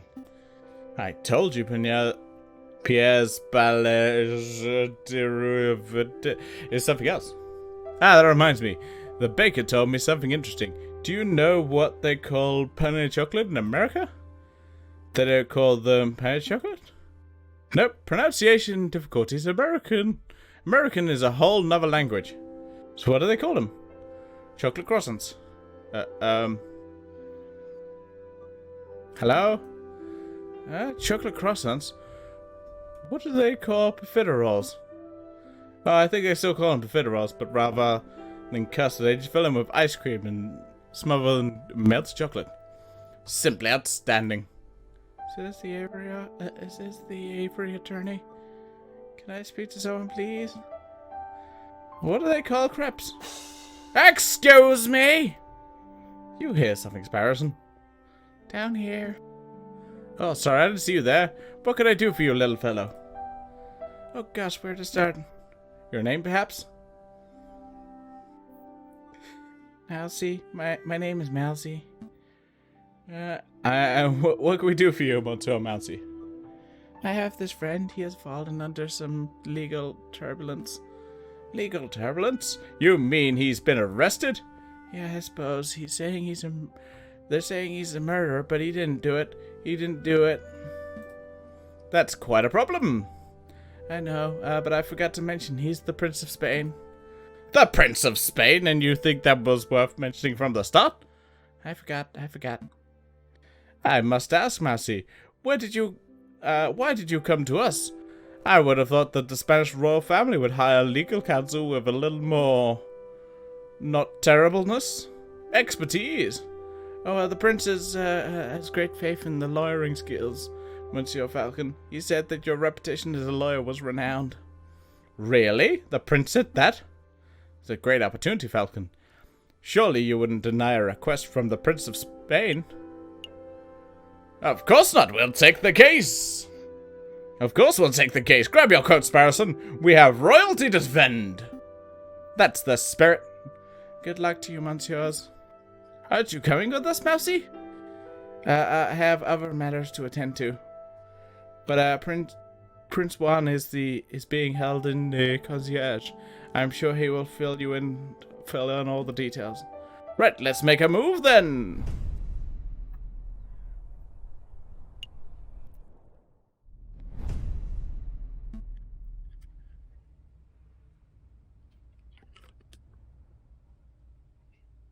Wow. Good day, monsieur. Oh, it's you two again. Hey, nice work on the Lady Kitten's trial. Baron Rugal is pacing around in a cell right now, ranting about wringing your neck. Yeah, I'm not surprised. He's super mad, but hey, a criminal's a criminal, right? If the lion didn't want a death sentence, he probably shouldn't have killed the guy. Oh, you're not here to defend him, are you? Because that would be hilarious. We're actually here to see Prince Juan Quinero? Heir to the throne of Spain? Ah, the mouthy fox, huh? That guy's driving me nuts with his senores and flamboyant attitude. I say the sooner he hangs, the better. Come on, then, while we're young.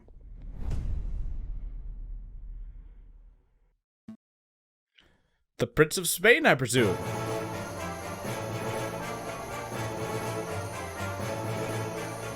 Indeed, I am Juan Quinero, heir to the throne of España, and you must be the legendary lawyer, Senor J.J. Falcon. Well, I wouldn't say legendary. I wouldn't even say notable. Such humility. I would expect nothing less from the renowned individuals such as yourself. But let us get down to business. I entrust my Caballero Mousy explain the situation. He told us that you're accused of murder, but we need some evidence. We need some further details before we can start our investigation. Of course. What is it you wanted to know? To be honest, Prince Juan, I'm a little confused as to how a member of royalty could get in such trouble. Could you walk us through your activities on the day of the murder?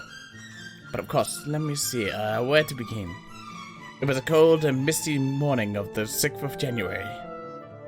I had heard of the King Louis Philip was unveiling a new painting at the Palace du Louvre. I was wished to meet the man himself.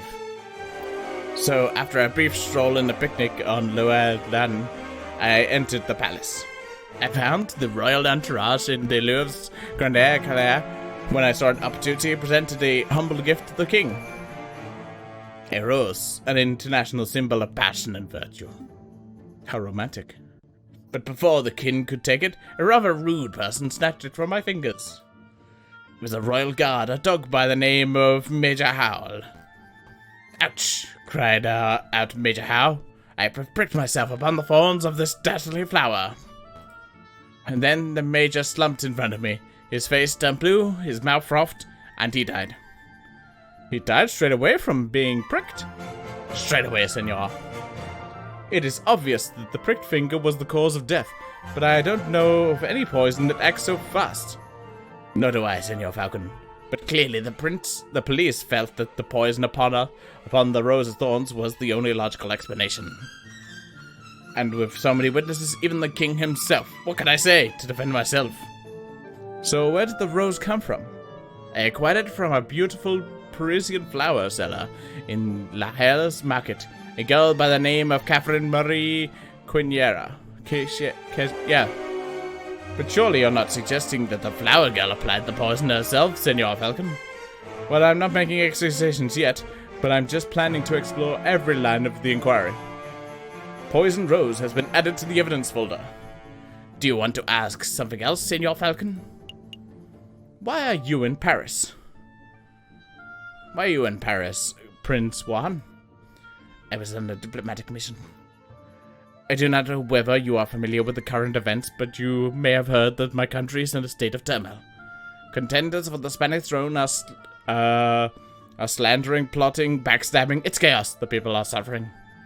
So I thought I could befriend some French royalty, perhaps even the king himself. Maybe I could strengthen my family's name. With the Quinceañero dynasty restored, I would have a chance of bringing peace to my beautiful nation. Well, I guess that plan's gone out the window. Sparrowson, don't be so rude. No, he's right. I have failed terribly. Don't fret, Prince Juan. I will do anything in our power to clear your name. Maybe once the dust has settled, you will have an opportunity to speak with King Louis Philippe and complete your mission. Thank you, Senor Falcon. I will sure do your best. Was there anything else you want to ask? What were you reading? What were you reading before we so rudely interrupted?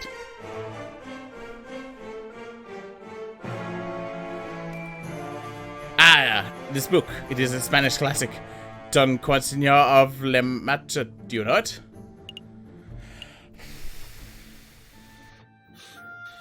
Okay, so I could say I've read it, I've heard of it. Readings for squares! As a lawyer, yes. I'm a lawyer who does not read, apparently.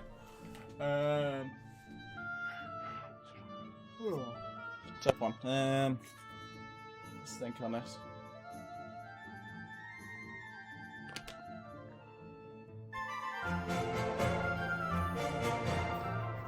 Let's say I've heard of it. I've heard of it. It's about the knight who jousts windmills, right? That's one part of the story. Yes, the hero is virtuous but elderly, knight by the name of Don Quinter.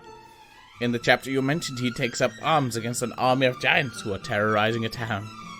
Which our partner, Sanchicho, warns him the giants are just windmills, and their failing arms just sails turning in the wind. But Quinter doesn't listen. He takes up the lance, gets on his horse, and charges away. Sounds more like dumb Quinter. Am I right, Falcon? Perhaps he's dumb, Senor Sparrowson. But many of us spend our whole lives jousting imaginary giants. Speak for yourself, Juan. I have never been jousting, let alone seen a giant.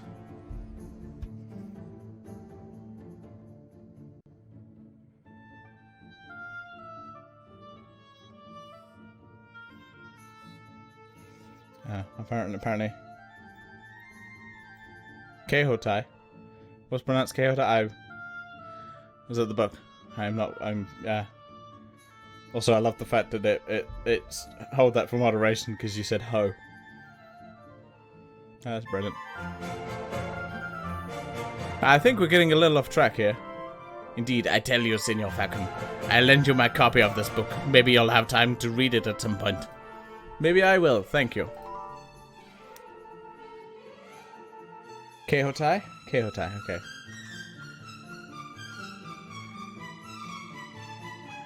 Yeah, I mean, I can't pronounce anything for shit. Because look, I'm looking at this and I'm like...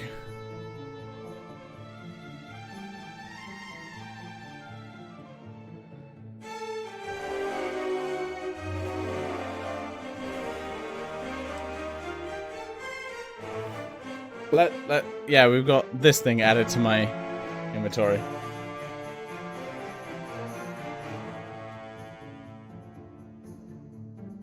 No hay and indoor hay. Ho and in center. Tai. Kyotai. Kehotai. Is there anything else you want to know?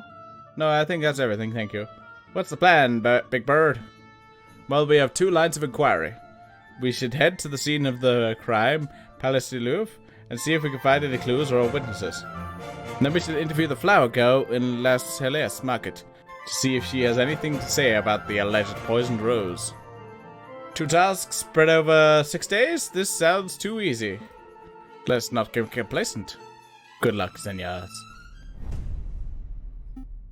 Yeah, your autocorrect is fucking you over. Wait a minute, Falcon. What is it? Did something seem off about Prince Juan to you? He is quite a character. He seemed colourful to me, throwing roses, spouting about literature. Juan's one savvy Spaniard. Maybe I misread him. Well, look, if this is bothering you, then we could always ask around. Maybe someone in the city knows Juan's dirty secret. And if he actually has anything to hide, that is. Yeah, let's look up some dirt. Well, we still got a trial to prepare for. Priorities, Barrison. The next day... Holy shit, we got loads of places. Oh, there's places! They're all French! Because we're in France.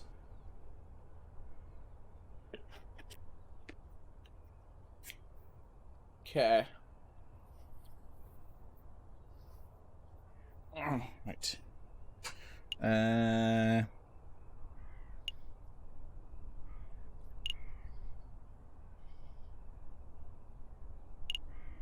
Let's go to the crime scene. Falcon and Sparrowson make their way to the Palace de Creuser, the courtyard just north of the Louvre's Grande Gallery. Ah, that's the Arc de Triomphe over there, right? I swear it's smaller here than how I remember it. That's the Arch de Triomphe de Carao, you doofus. The big Arch of Triumph is about up the road. What? No way! Why are there two? Because there's a man...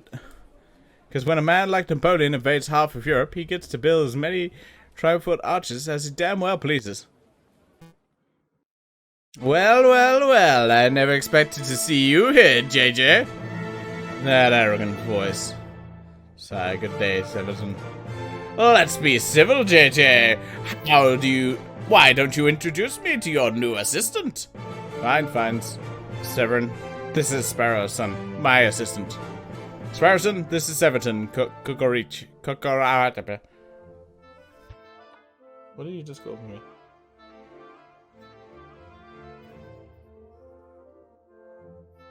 This is just pronunciations of things. Oh, okay.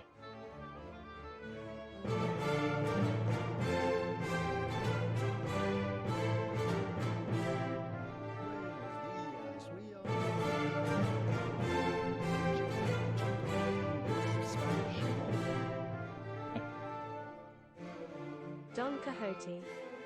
Don Quixote. Don Quixote. Don Quixote. Don Quixote. Anyway, let's go. Harrison, this is Severin Karuk, the most pompous prosecutor in Paris. Oh, are you two old school friends or something? More like arch rivals. Please, JJ, I think arch rival implies some sort of competition. As I recall, we've met in the court on 5 occasions, and on 5 occasions did you get humiliated terribly. I'm amazed a failing bird brain like you is still able to get clients. Actually, Severin, the business has never been better. I'll have you know I'm currently being employed by the Prince of Spain, no less. The Prince of Spain? Juan Quinero? Am I thinking... Anyway, well, this is quite an amusing coincidence. Don't tell me. Correct! I am the prosecutor for the very same case! I think it's a cock. That's a cock. He is a cock. He's a big, giant cock.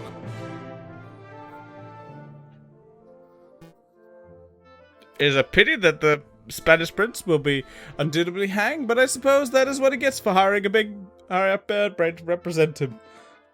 Don't call me bird brain. You're the only bird brain here, Severin. Just one always speaks badly when one has nothing to say. Voltaire. Oh, he's giving us the verbal smackdown. Quick, Falcon, make a witty retort. Oh yeah, well,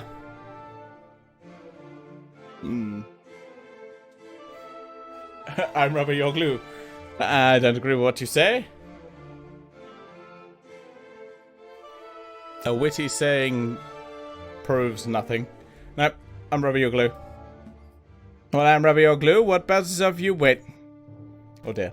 Tisk, you're the same bumbling fool you've always been, Falcon. You are...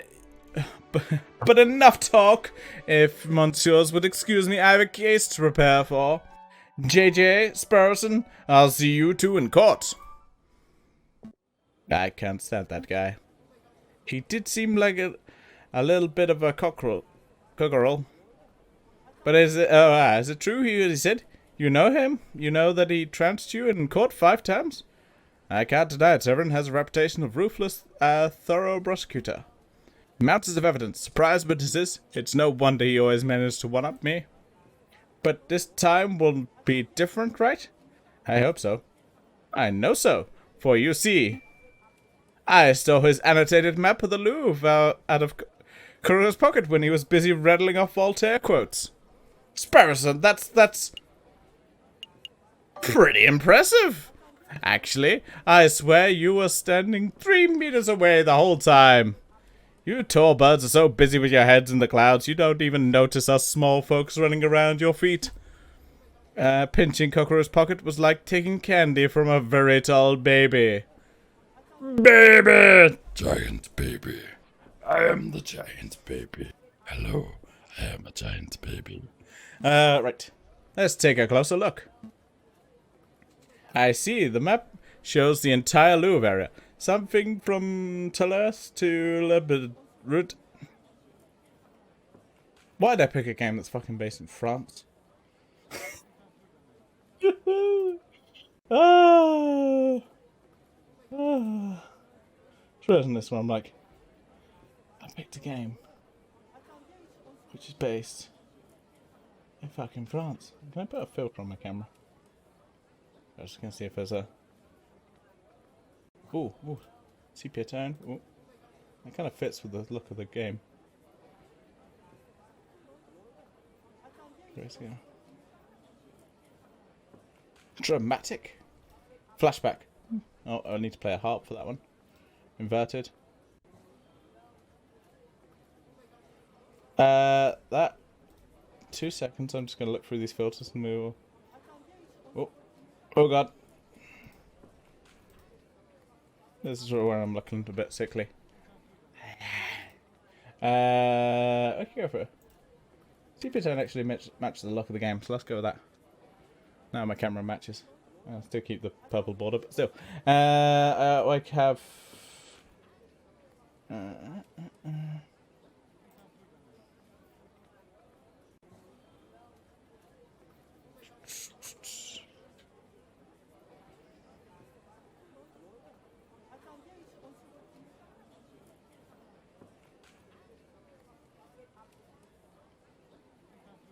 Where did I put?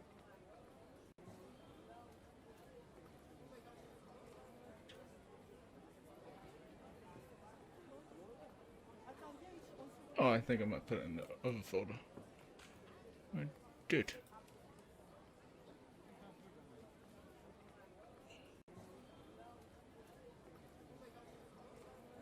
Whoop.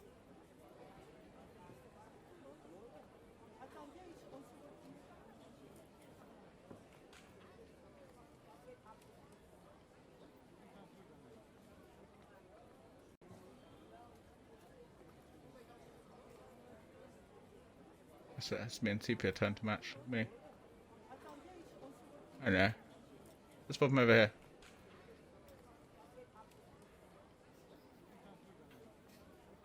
There we go. Let's be in the Sepia time to.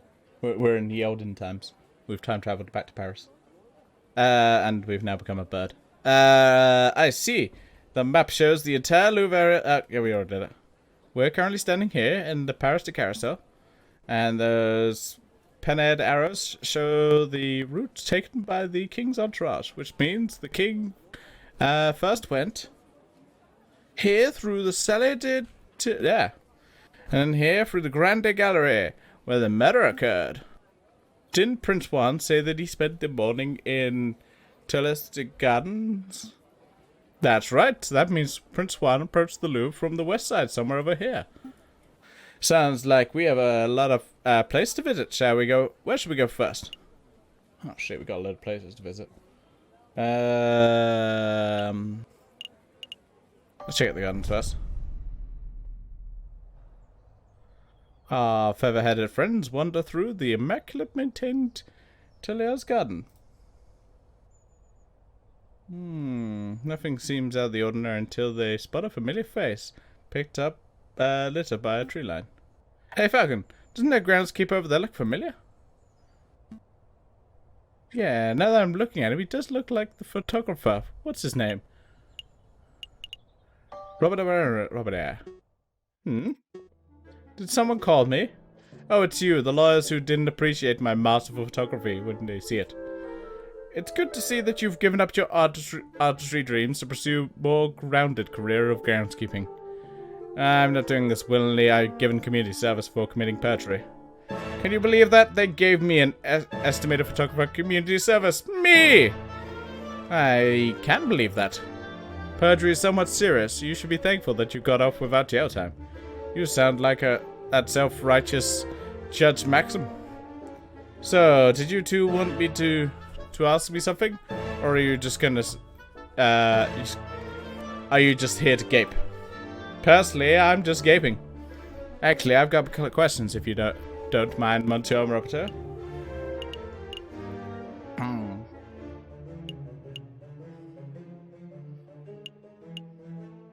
Have you met Prince Juan? I don't suppose you bumped into Spanish fox who goes by the name Prince Juan, have you? A Spanish fox? I have never met anyone like that. If this is about the assassination attempt on the king, then you're asking the wrong person. I only started working here today.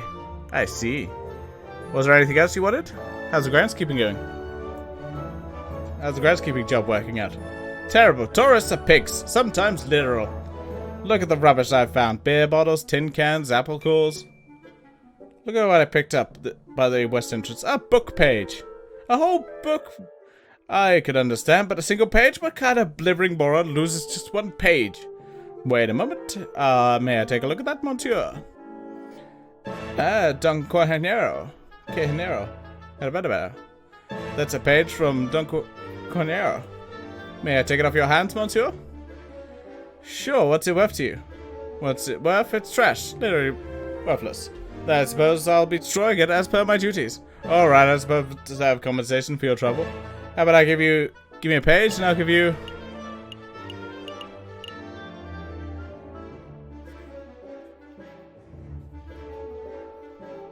I'm really not. Let's be honest.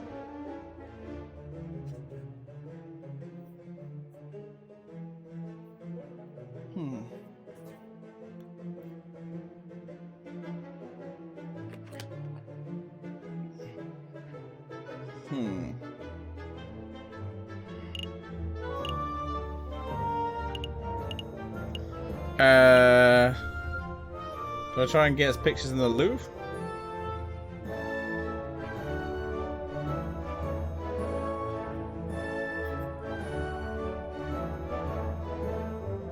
Yeah, it's the King Pot Noodle. Let's get you... I'll get your photographs put up in the Louvre, framed in the Grande Gallery, front and center. Wow, you have the power to do that? Absolutely, monsieur. We're lawyers. We can do all kinds of crazy things. There's a deal. Here, take the page. Page 44 of that one. Add it to your evidence folder. Psst, fucking, how are you going to fulfill your part of the deal? I have a clue. I'll cross that bridge later, once this case is over, maybe. Did you want to ask something else? That's all. That's all. Let me get back to work, monsieur.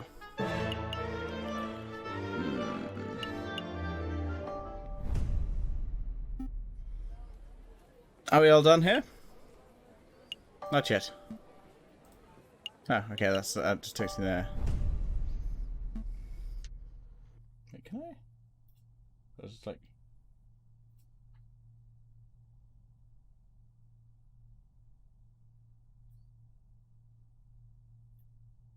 Yeah, I can. I was just muting myself. Oh.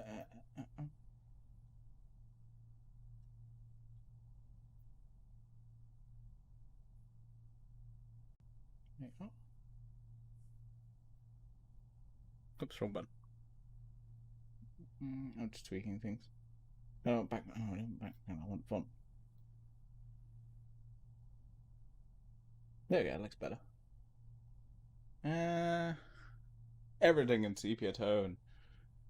Except for my frame. I'm going to leave that. This is the stable at Terra. I understand Coda's notes. Correctly, this is the room of the king, and his entourage stopped him before heading to the Grande Gallery. This room doesn't seem to be very popular. I don't see anyone around to interrogate. Interview. Right, interview. Well, since it's quiet, maybe we should take the opportunity to do a little snooping.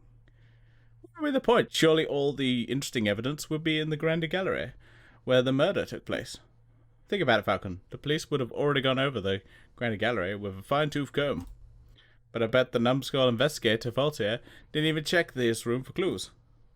There might be a murder weapon just under our beaks.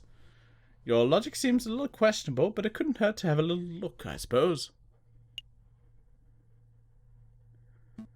These columns have been designed to look Roman, have been designed to look Roman. To look Roman, yeah. But my brain's like, this is wrong. I'm looking again. These columns have been designed to look Roman. I think the style is Ionic. It's not Ionic, Falcon. Irony is when a character says something, but the reader knows it means something completely different. That's not... Never mind. This is some sort of ceremonial container. It's beautifully crafted. But what did it contain? Maybe it's an arcane wine cabinet? Don't be so ignorant, Falcon. This is a sacred Mesopotamian artifact gifted to the Emperor Hadrian for his victory at Antiphorus, 123 AD. Stop making stuff up. You and I both know nothing. You and I both know nothing about Mesopotamia. All right, you got me. This could be Hippo's chamber pot for all I know.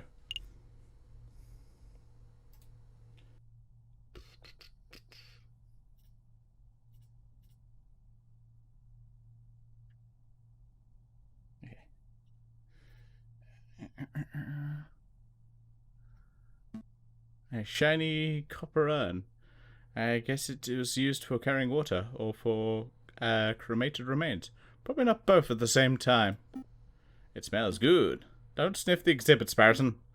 No, really, this urn smells smells amazing. It's almost chocolatey. You poor thing, you're hallucinating from hunger. Would you like to stop at the bakery on your way back to the office? Don't patronize me, Falcon. My nose never lies. I'm telling you there's something in here. I can feel it. Now you're touching the exhibit. That's definitely a no-no. See? Look what I found in the urn. Put that down, Spartan. It's someone's old rubbish. No, look, it's a chocolate wrapper. Judging by the smell, the chocolate was bitter and dark. 70 perhaps. 80% cocoa. Belgian in origin. The level of wrapper crumpling firmness of the chocolate residue indicate that this was discarded a few days ago. Yes, I am certain the chocolate contained in this wrapper was undoubtedly consumed on the 7th of January, the day of the murder.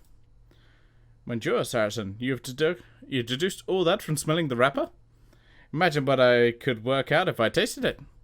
That won't be necessary.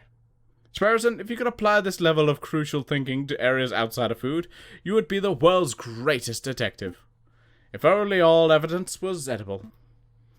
So you have any idea which shop the chocolate was purchased from? This may help us track down the person who consumed it.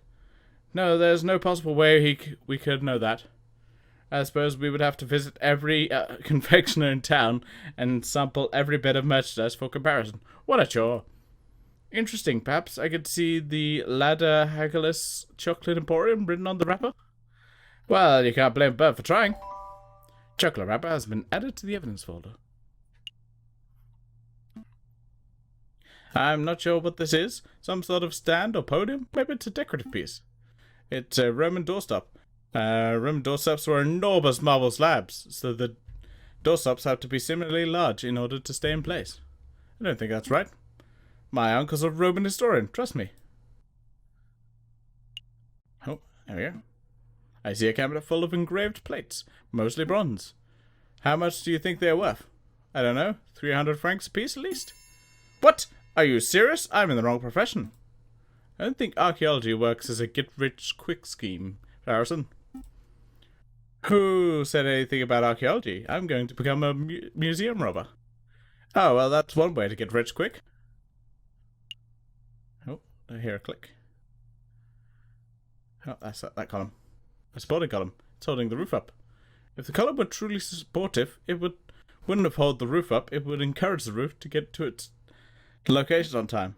Sigh. Not hearing any more clicks. So I think we have investigated this place. We're done here. For now, at least. We can't spend all day staring at Roman artifacts, I suppose. Yes. So, where to next? Well, guess we go to the murder scene. Here we are, Grande Gallery, the murder room. I believe the murder occurred right under the new painting. I see hundreds of paintings. Which one is the new one? I haven't the foggiest. We will have to ask someone. Please don't talk to me. Please don't talk to me. Ah, I found my spirit animal. Please don't talk to me. Please don't talk to me. Excuse me, monsieur. You look like you know Mona Lisa's from your last suppers. I don't want any attention. Maybe he isn't talking to me. No, he's definitely talking to me. Keep it together, Eric. Hi. Would you happen to know which painting was unveiled on the 7th of January? The one when the king came to visit? Yeah, I can help you with that. It's the piece right behind you. Ah, I see. It's a painting of the king himself. That's the noble-looking penguin. What do you think of it, Falcon? What do I think? I'm not a critic, but... It's a masterpiece. It's a magnificent painting of a beloved king. It's a masterpiece. Wow, really? You must be looking at different paintings because all I'm seeing is a penguin in a fancy dress. I'm getting the impression that you monsieurs aren't regular at art galleries. No, we're a right pair of Philistines. Speak for yourself, Falcon. I've never even been to the Middle East. I'm guessing you're here to investigate the king's assassination attempt. That's right. We're actually hoping we could ask you a couple of questions about what you saw. Oh, I wasn't even in Paris when the murder took place. I didn't even see anything. But, I have a friend who might be able to help you out. Who's that? RM Associates, the home of Renard Valipes, the private investigator? Thank you, but I don't normally deal with these gray area of the law types. No, please give the guy a chance. He helped me out of a bind before. I'm sure he can do the same for you. Well, I'm not making any promises, but I will keep a hold of the card. We appreciate the help in any case. It's no trouble. Our business card has been added to your evidence folder. Thank you for your time, Monsieur. Is there anything else we could do here? Well, ideally, we'd turn the whole Grand Air upside down in the hunt for evidence. That's not possible with so many people around. We should probably just move to another room. Alright, I guess we are done. Are we all done here? Yep, let's go.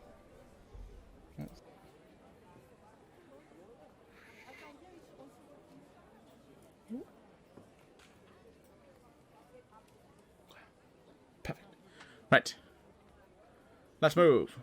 Good call. We can always go back later if we've forgotten something.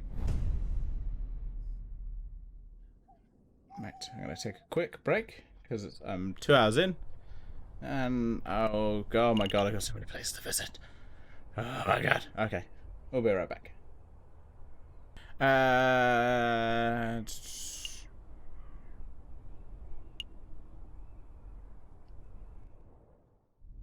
go to the market.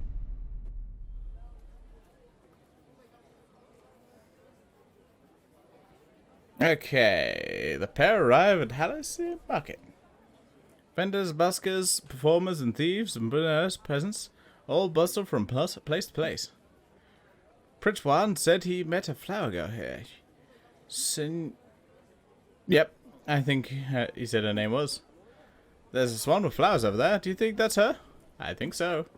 It's possible that she knows the murderer. Or even she is the murderer herself, so we should probably act with tact and finesse. Excuse me, mademoiselle, flower girl, we would like a word. Tax Parison, we've been over this. Good day, messieurs. Are you interested in purchasing a flower?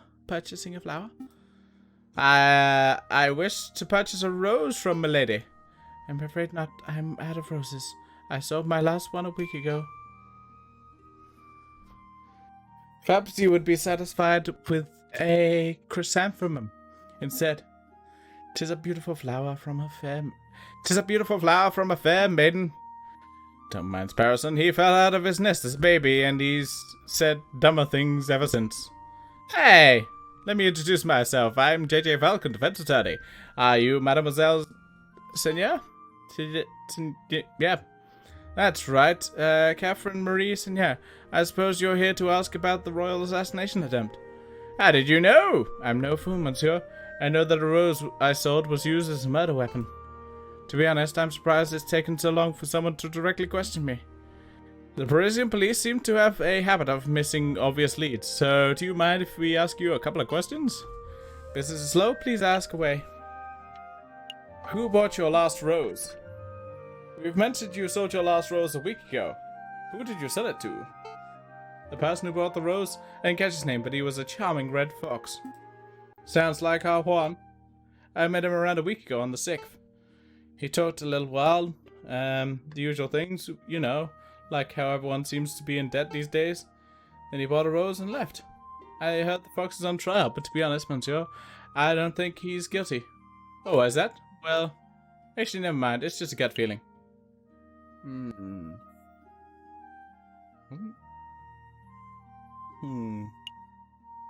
Do I? He's off. I understand myself. If you remember anything sick, please don't hesitate to get in contact with us. Do you want anything else?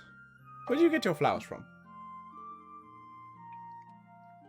Where do you acquire your flowers from, if I may ask? Normally I get them from the wild. Last week I found these chrysanthemums on the city's limits. And that's the same place I discovered this monk's hood. But since it's still winter, I have to buy a lot of my flowers from merchants who traveled to Italy from the Netherlands. That's where I acquired the rose. What could you tell us about this particular merchant? Not a lot, monsieur.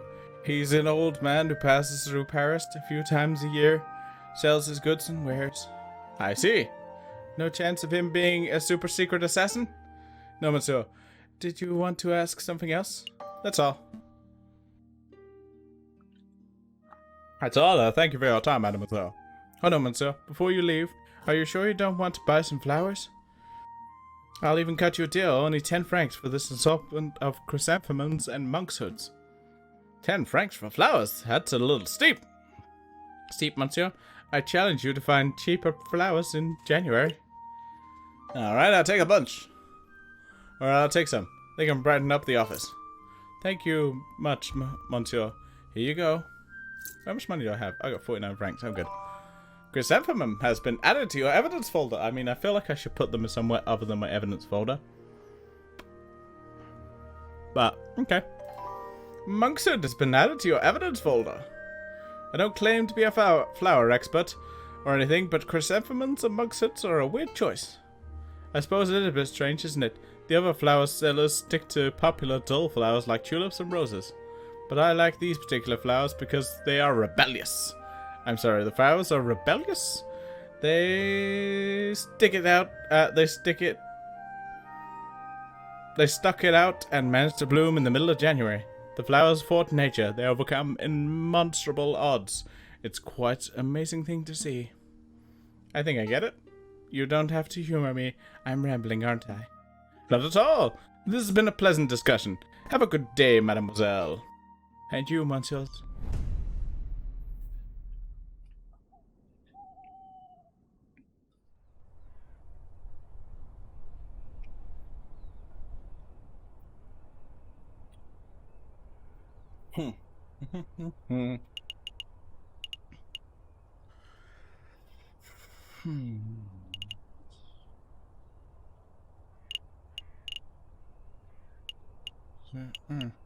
Let's go to the chocolate emporium.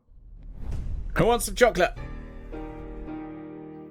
Welcome to the Ladders Algas Chocolate Emporium, the finest Belgian chocolate shop in all of Paris. But I'm also apparently very British for some reason. That's the voice I'm going with. I can't do a Belgian accent, so I will not try. I am Lankin Alderson, the founder and owner of this establishment. I am JJ Falcon, defense attorney. Good day, monsieur. Oh, lawyers. Oh, okay. Okay, you want that voice? Oh, lawyers. Hello. No! No! No, I'm not. Lawyers. Very fancy. I must say I once dreamed of being a lawyer, but, well, circumstances wouldn't allow it. It's a funny story, you see. When I was a young boy, I befriended the son of a Hungarian attorney. Falcon, you are here to help me. Falcon, you have to help me. What is it? It's the smell, Falcon. It's empowering me. It's demanding that I lay waste to the shop. For pity's sake, restrain yourself, Sparrowson. Oh.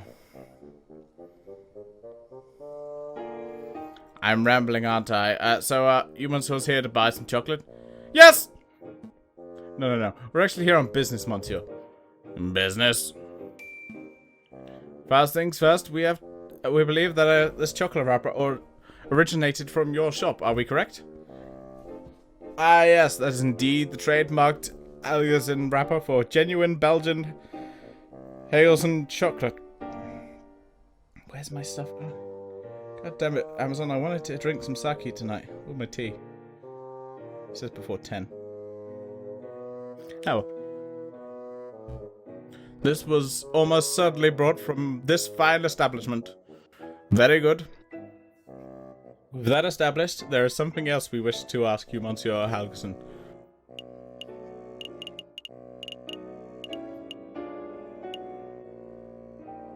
Who bought this piece of chocolate? Can you tell us who bought the chocolate that was contained in this wrapper, Monsieur Halgerson? I'm afraid not, Monsieurs. Not just because of the matter of confidentiality.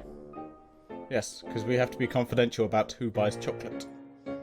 Although that is a factor, you understand. But of course, I couldn't possibly know that.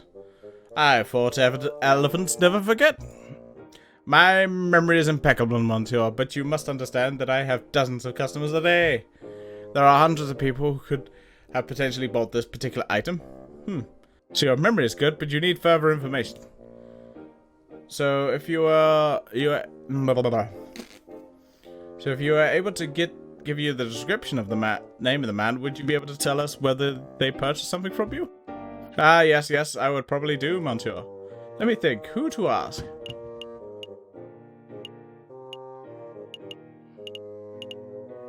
I'm gonna ask Baron Rook. Hey, Mousy. Hello, it's Mousy here. Juan.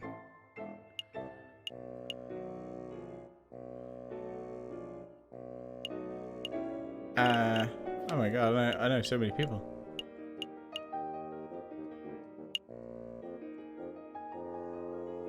Could ask him.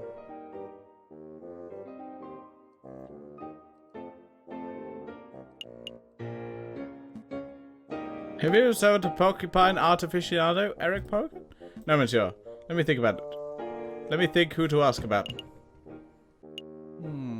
Yourself. Have you ever served yourself? I had to do it. Have I ever served myself? That sounds like a masturbation thing. Oh, that does sound a little silly when I said it back to me. I do sample my own merchandise. Yeah, wink, nudge. If that's what you're asking, Monsieur, although you probably could tell that from my grand stature. I don't think Alander has any motive, Falcon. He's probably not the chocolate fiend we're looking for. Let me think about who to ask. Was it Mousy? Was it Mousy? Have you ever served a tiny mouse named Mousy? No, Monsieur. Mice terrify me. Monsieurs, I am growing tired of these endless inquiries. Perhaps you should come back another day. Ah, fuck. You know, Falcon, it's probably best that we haven't encountered the chocolate fiend yet. Rather than coming back here every day and making aimlessly guesses, we should wait until we have someone specific in mind. You have a point, Sparrowson. Thank you for your time, Monsieur Hagen. We shall return when our investigation has progressed a little. Anytime, Monsieurs. Well, we fucked that up one. Because I was like, I'm going to ask him about everyone I know. I don't realize the game was like, no, fuck off.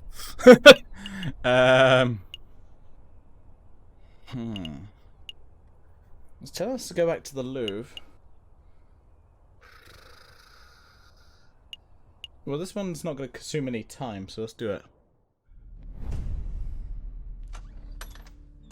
Oh, customers. Hello. This is the office of Renard Felpers. Ah, it's you too.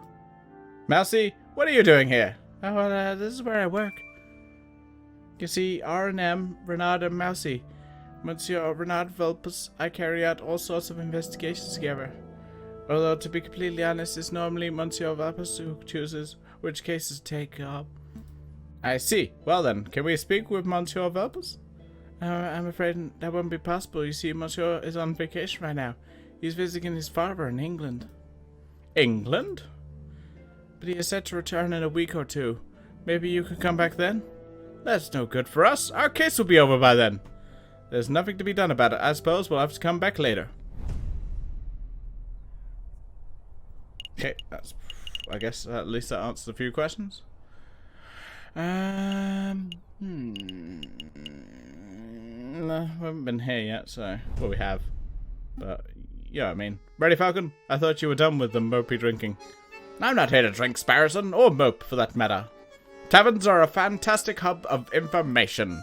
If we wish to learn more about the Prince Juan, then this would be an ideal place to start asking questions. Oh, that's pretty good thinking. Ah, you're back. Are you feeling any better, Falcon? Much better. Thank you for asking, Madame Quintel. Ah, that's good to hear, hon. Will it be the usual? No, I'm back to investigation work today. I've got to keep sharp. We wanted to know if you've seen a Prince of Spain around here recently.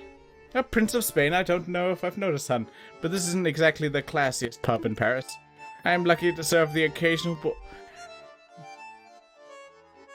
yeah, that one. You can forget about seeing a member of royalty. That's a pity. Maybe I should ask some of your patrons. Feel free. The old regulars, Rufus and Pal, are playing cards in the attics. Same as always. But we'll get some sort of colourful characters in the drawing room. I bet if you rattled enough cages, you'll find someone who knows whatever it is you want to know. Thank you, madam. Let's see where to start. To the card room!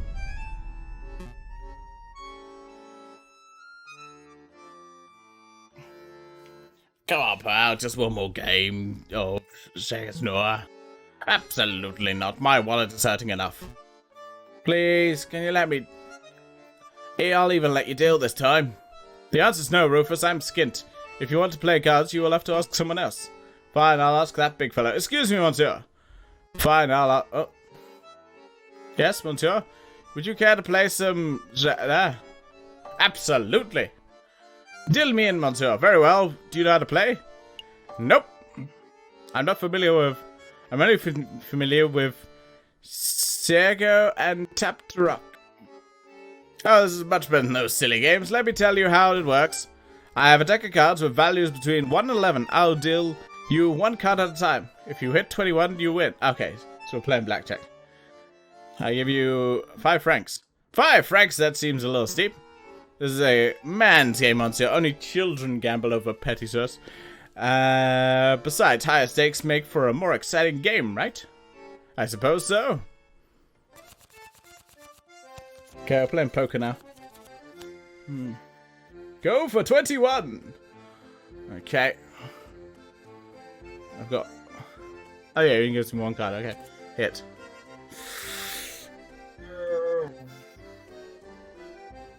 I'm not going to stand for 13 to hit. Stand.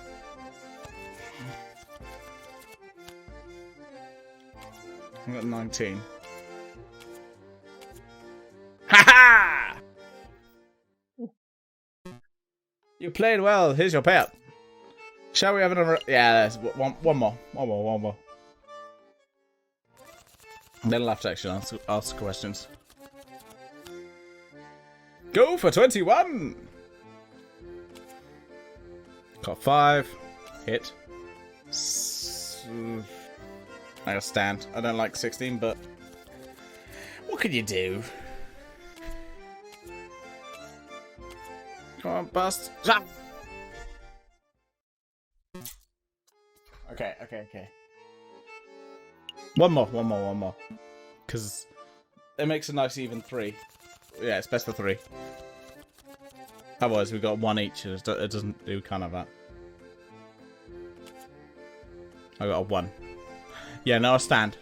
Hit. Stand. It's not great, but...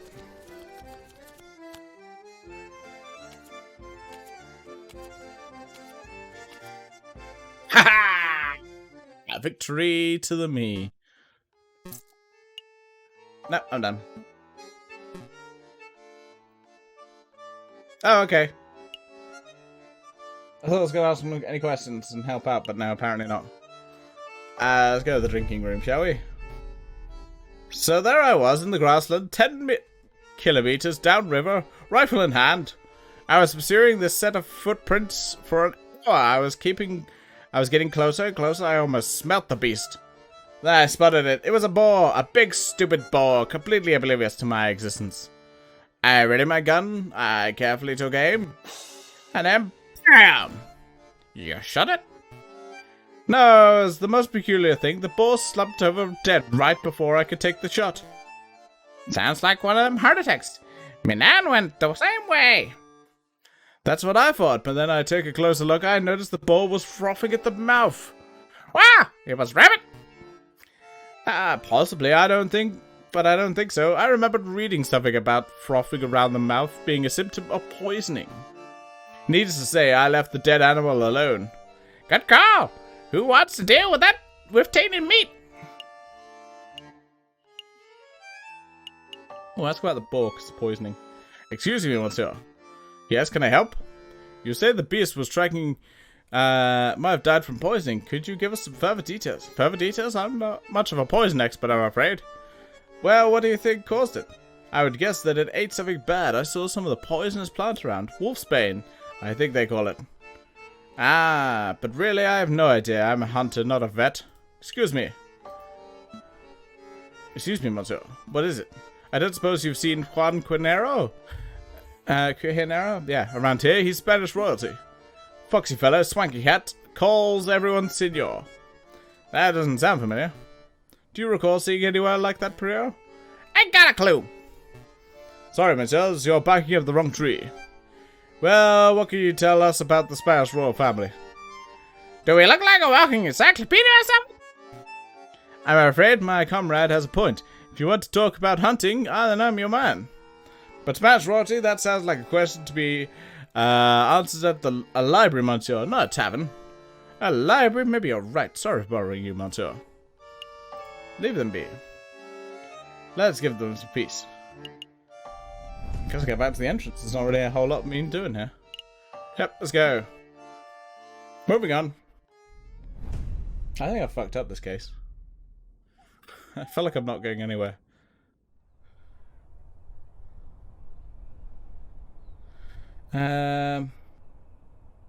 This cinematic scenes are only available for one day before disappearing.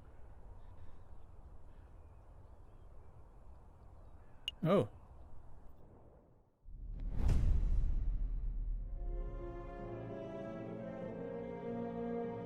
A storm is brewing, my brother. Word of royal assassination attempt to spread. The Portuguese grow confident. The Buccaneers are cowering. It won't be long before we have rioting.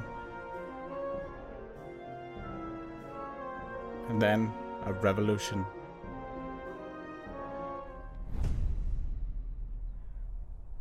Well, that was the thing. I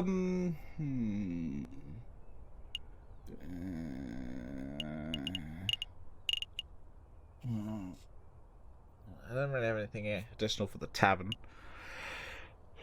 I guess I could ask about the fucking chocolate, but I don't. But we haven't been to the library, so let's go to the library. Here for a little light reading, are we? Not quite, Sparrowson. I'm following the hunting beagle's advice. Don't eat poison pork? The other piece of advice, that if you want to learn something about a member of royalty, you should hit the library. Oh, that makes sense.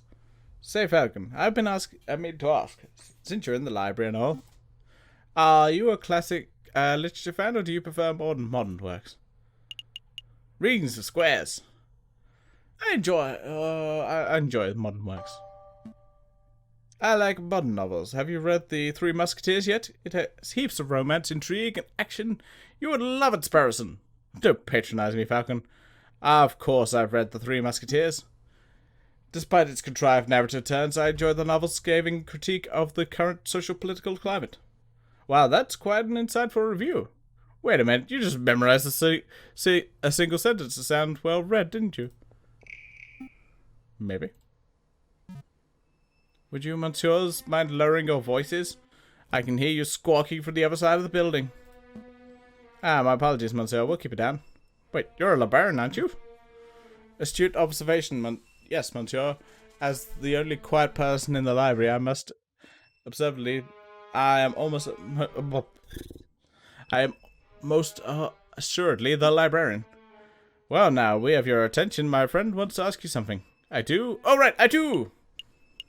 What could you tell us about Don Quainero? I borrowed this book from a friend. What can you tell us about it? It's a classic. Everyone has read it. Yeah, everybody. But for those who haven't, I'm not going to sit here and summarize a great work of literature for two imbeciles who are too lazy to read. Nor would I expect you to, Monsieur. But from what I can tell you about... What can you tell us about the physical book? This particular book didn't come from any library, if that's what you're asking. See, there's no library stamp or card. I assume it was acquired from a bookshop, a French bookshop. If the French translation and publication information wasn't a giveaway. I see, thank you. Do you have any other questions? Can I get back to work? What can you tell us about the Spanish monarchy? You seem like a scholarly fellow, well-read individual. I'm sure you're up to date on geopolitical news and the like. I don't need your praise. Spit it out, imbecile. Your imbecilic question is the back of your throat. Well, I understand the Spanish throne is currently under dispute. Can you give us a brief rundown of the contenders? What a trivial question. Even an elementary school child can name the immediate heirs to every throne in Europe. Yeah, but for the sake of children who slept through their class, can you refresh our memories? Very well. Pay attention. I'm not repeating myself. The current reigning monarch of Spain is Queen Isabel II of the House of Bourbon, daughter of King Ferdinand VII. Upon her death, the crown will most likely fall to King Consort Francis Duke of Castile, although it's almost certainly that an immediate family member could stake a claim. However, the Queen's position is currently being disputed by Carolists, headed by the Count of Marbella. I hope that answers your question. Did you catch that, Sparrowson? Not a word! Sparrowson. Monsieur, we're actually interested in Prince Juan Quinero of Spain. I don't think I heard that name in your explanation. A Prince Juan Quinero? Is that what you said, Monsieur? I think you've been misinformed. There's currently no Prince of Spain, but I'm not even sure Quinero's a real name. It's certainly no line of any Spanish monarchy.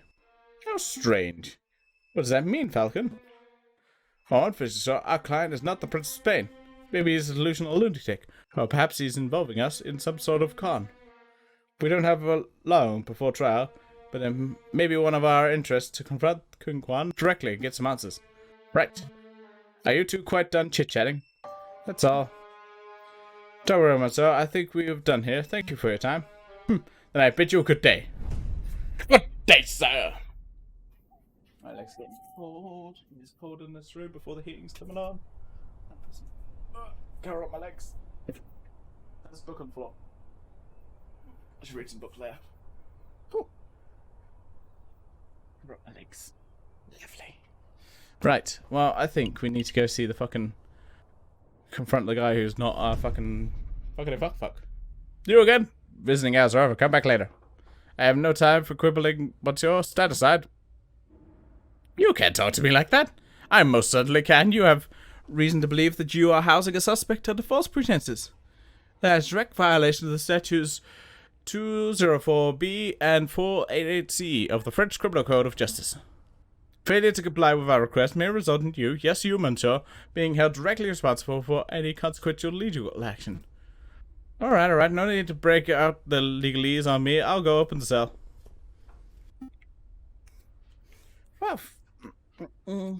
Wow, Falcon, how did you memorize those criminal codes? Memorize? Come on, Sparrowson. Learn how to bluff.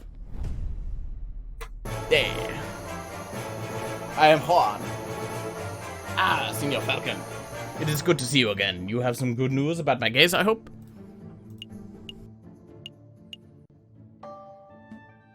Listen, Juan, in order to maximize our chances of a successful trial, I need to know every bit of information. I can't work with half-truths. If you tell me one thing and the prosecutor's evidence tell me another, then we're both in trouble. I'm afraid I don't quite follow, senor. Do you want me to spell it out? I know that you're not the Prince of Spain. I know your name is not Juan Quinero. Where is this coming from? I assure you, senor, I am who I claim to be.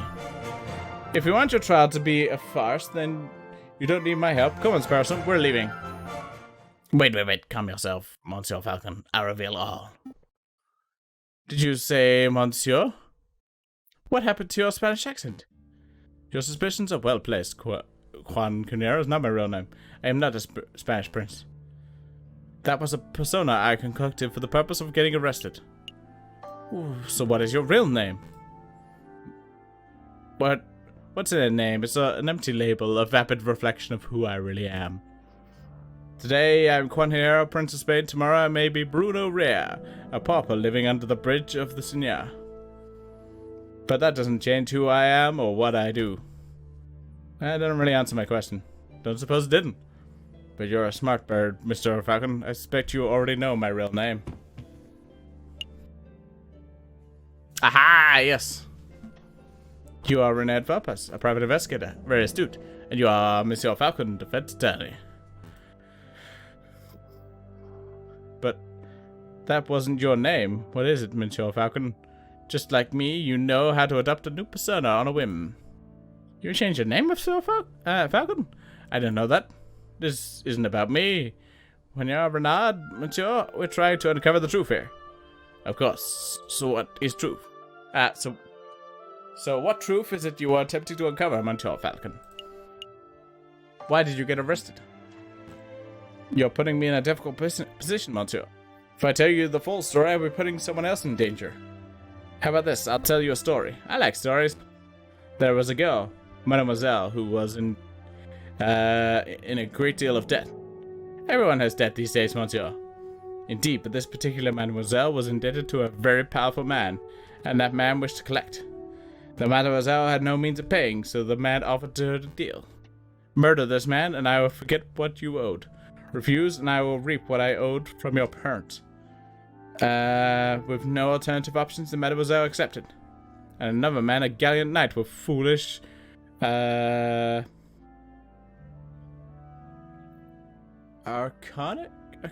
Yep, whatever. Notions of chivalry heard the Mademoiselle's story. The knight knew that murder was inevitable, but he saw a way to take the fall in Mademoiselle's place. Do you understand what I'm saying, Monsieur? I understand, Monsieur. To be honest, it wasn't the subtlest of allegories. Storytelling was never my strong suit. I'm glad you're seeing things from my perspective. Hopefully that sheds some light in the situation. If I may ask you, Monsieur, how did you know... how did you go to the police? The police are not always an option. What is a man to do when the justice system itself is the problem? I'll let you know when I figure it out, Monsieur. Come on, perhaps you should talk about something else in the meantime. That's all. I don't have any more questions for you, Juan. I think we've learned all we can for now. Really? I don't feel like we learned very much. Oh, Monsieur Falcon, before I forget. Could you find Mousy and ask him whether the birds have successfully flown south for the winter? Whether the birds have flown...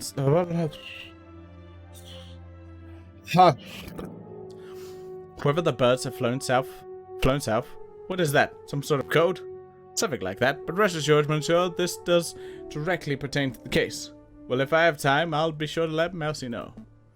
Let's make a move, Sprousen. The trial day is approaching. Right.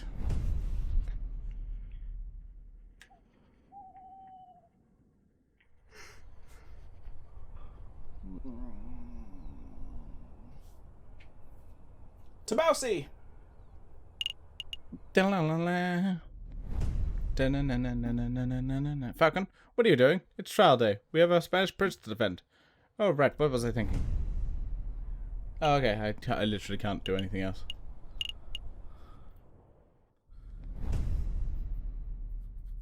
Once again, Falcon and Sparrowson find themselves waiting outside the doors of the Tribunal de Grande instance. Are you feeling nervous, Falcon? Yes. Of course I'm nervous. What have we learned about Prince Juan? What do we know about the real murderer? Nothing. Easy there, Falcon. We can do this. Senor Falcon, I trust everything is in order. Absolutely. I have every intention of bringing the truth to light in this trial. Ah, such confidence. That's magnificent to see. And bringing the truth to trial, you say? An admirable goal. No more jousting at imaginary giants. All of you, cease your yammering. The door's opening. Here we go. Bring your Falcon. We will. Are we ready? We're ready.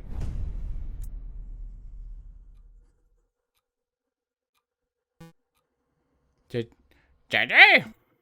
Oh, and that's the other one. 7. Nervous? Why would I be nervous? I'm not nervous. I'm as calm as a cockatoo. You're the nervous one. Your whole courtroom is nervous. Whoa, cool your feathers, Falcon. Terrible. You can't even maintain a stoic facade. I thought this trial would be a perfect opportunity for you to redeem your previous embarrassments. But this is how you act before the trial's even started. Why would you pompous-tailed posture perfect? Why are you pompous-tailed posture perfect? Order, order. I need to. I like a cough or something. Oh, I'm getting tired just before having some food. Oh. Order, order, order. Let's settle down. Court is now in session. Psst, Falcon, what is it? Is it me or does the primary judge look hairier today? That's a different judge to the one who resided over Dame Cataline's trial, you doofus. Oh, see, it's a little strange, isn't it? I mean, is it? Not really. There's different judges. Not really. There are a dozen judges in Paris alone. It makes sense that we see different ones in different cases. Excuse me, Your Honor. I was under the impression that Judge Maximum would reside over this case. Where is he? Judge Maximum has gone on temporary sick leave due to a terrible incident with a flight of stairs. Oh no. Oh no. That is the classic domestic abuse line, isn't it? It's just, I got to fight with stairs. Fell down some stairs. But rest assured, shows prosecutor, defense, and members of the jury that I am more than qualified to fill his shoes. Without further ado, let's get this show underway. This is a trial of Prince Quan Narrow, who stands accused of murdering Major Howe and conspiring to murder the king himself. Roll call! Defense is present and ready, Your Honor. The prosecution is ready, Your Honor. Good, very good. I expect this to be a nice and speedy trial. I don't want to see this dragged out by technicalities or bureaucracy. Well said, Your Honor. I expect that once the court sees the overwhelming evidence, this trial will be over in 5 minutes. 5 minutes? He's just messing with your head, Falcon. Keep it together. So you're all on the same page. Excellent. Prosecutor, please call your first witness to the stand. Very well. I will call the police officer who investigated the crime scene. I call upon Investigator Justin Pelota. Step up to the stand, investigator, and recite the oath. I swear, without hatred and without fear, to tell the whole truth and nothing but the truth. Please recite your name and occupation for the court record. My name is Investigator Justin Pelota. I serve to the law, a scourge of the gutter rats. That will do, Investigator. We've all heard your monologue before. Whoa, Cacarero is going for a speed record, is he? Now, can you tell us what you witnessed on the morning of the 7th of January? Oh, of course. At 10 o'clock in the morning, I called into Louvre Garnier's gallery by one of the King's Royal Guards. Did he say o'clock? There I saw Prince Juan, King Louis Philip, the corpse of Major Howe with a rose in his hand, and 2 dozen citizens. The citizens, the citizens and the kings himself all attest to seeing Major Howe taking the rose from Prince Juan's hand and promptly dropping dead. What did the morgue uncover upon investigation of the corpse? The coroner determined the absolute certainty that Major Howe died of poisoning. Aside from a prick upon his finger, there was no signs of external harm to Major Howe's body. Therefore, the poison rose must be the cause of death. Putting the pieces together, that does seem implicit of the prince. I have no further questions. Damn, I was hoping for the coroner's report would be determined the guy died from a freak heart attack or something. That would make for a particularly speedy trial, wouldn't it? But no, we aren't so lucky. Something else must be amiss in the old bird's testimony. Right, I'll tear it apart. Your Honor, I wish to cross-examine the witness. Falcone, was it? Don't waste the court's time. I reckon police officer would never tell a lie on the witness stand. I would accuse the investigator of lying. I just want to make sure that every base is particularly covered. That sounds like pointless nitpicking to me, but I'll allow it for now. Go on, Falcon, do your cross-examination. Okay.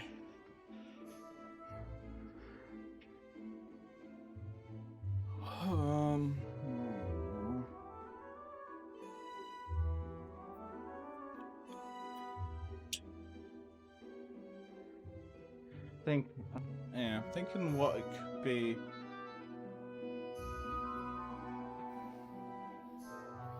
We can pick up on the 10 o'clock.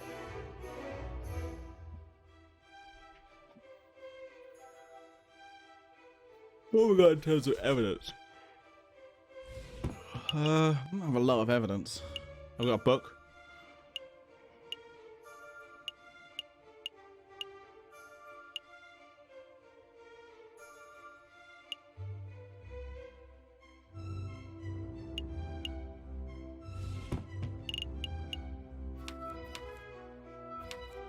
Missing person. That's not good.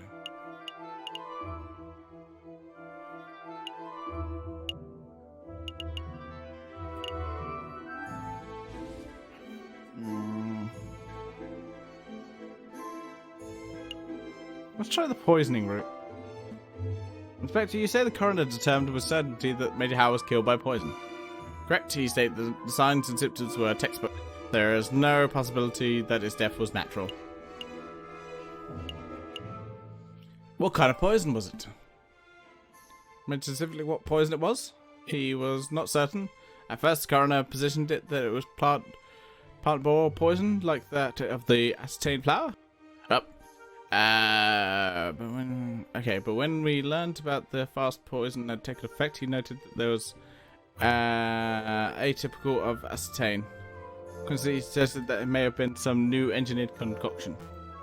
A newly engineered poison, you say? Well, that reaffirms that this was a very deliberate assassination attempt. Indeed. Do you have any questions about the poison? Yes. How was he poisoned? His finger was pricked by a poisoned rose. He commented out loud about it seconds before dying. All 22 citizens witnessed the murder, attesting to seeing and hearing this. Is it a possibility he was poisoned by something else? What an absurd thing to ask, JJ. You heard the 22 people saw the victim prick his finger and die.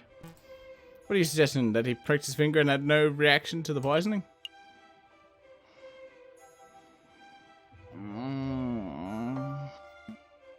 So I'm saying, I don't doubt that Major Howe was poisoned, but I do doubt the rose was the cause.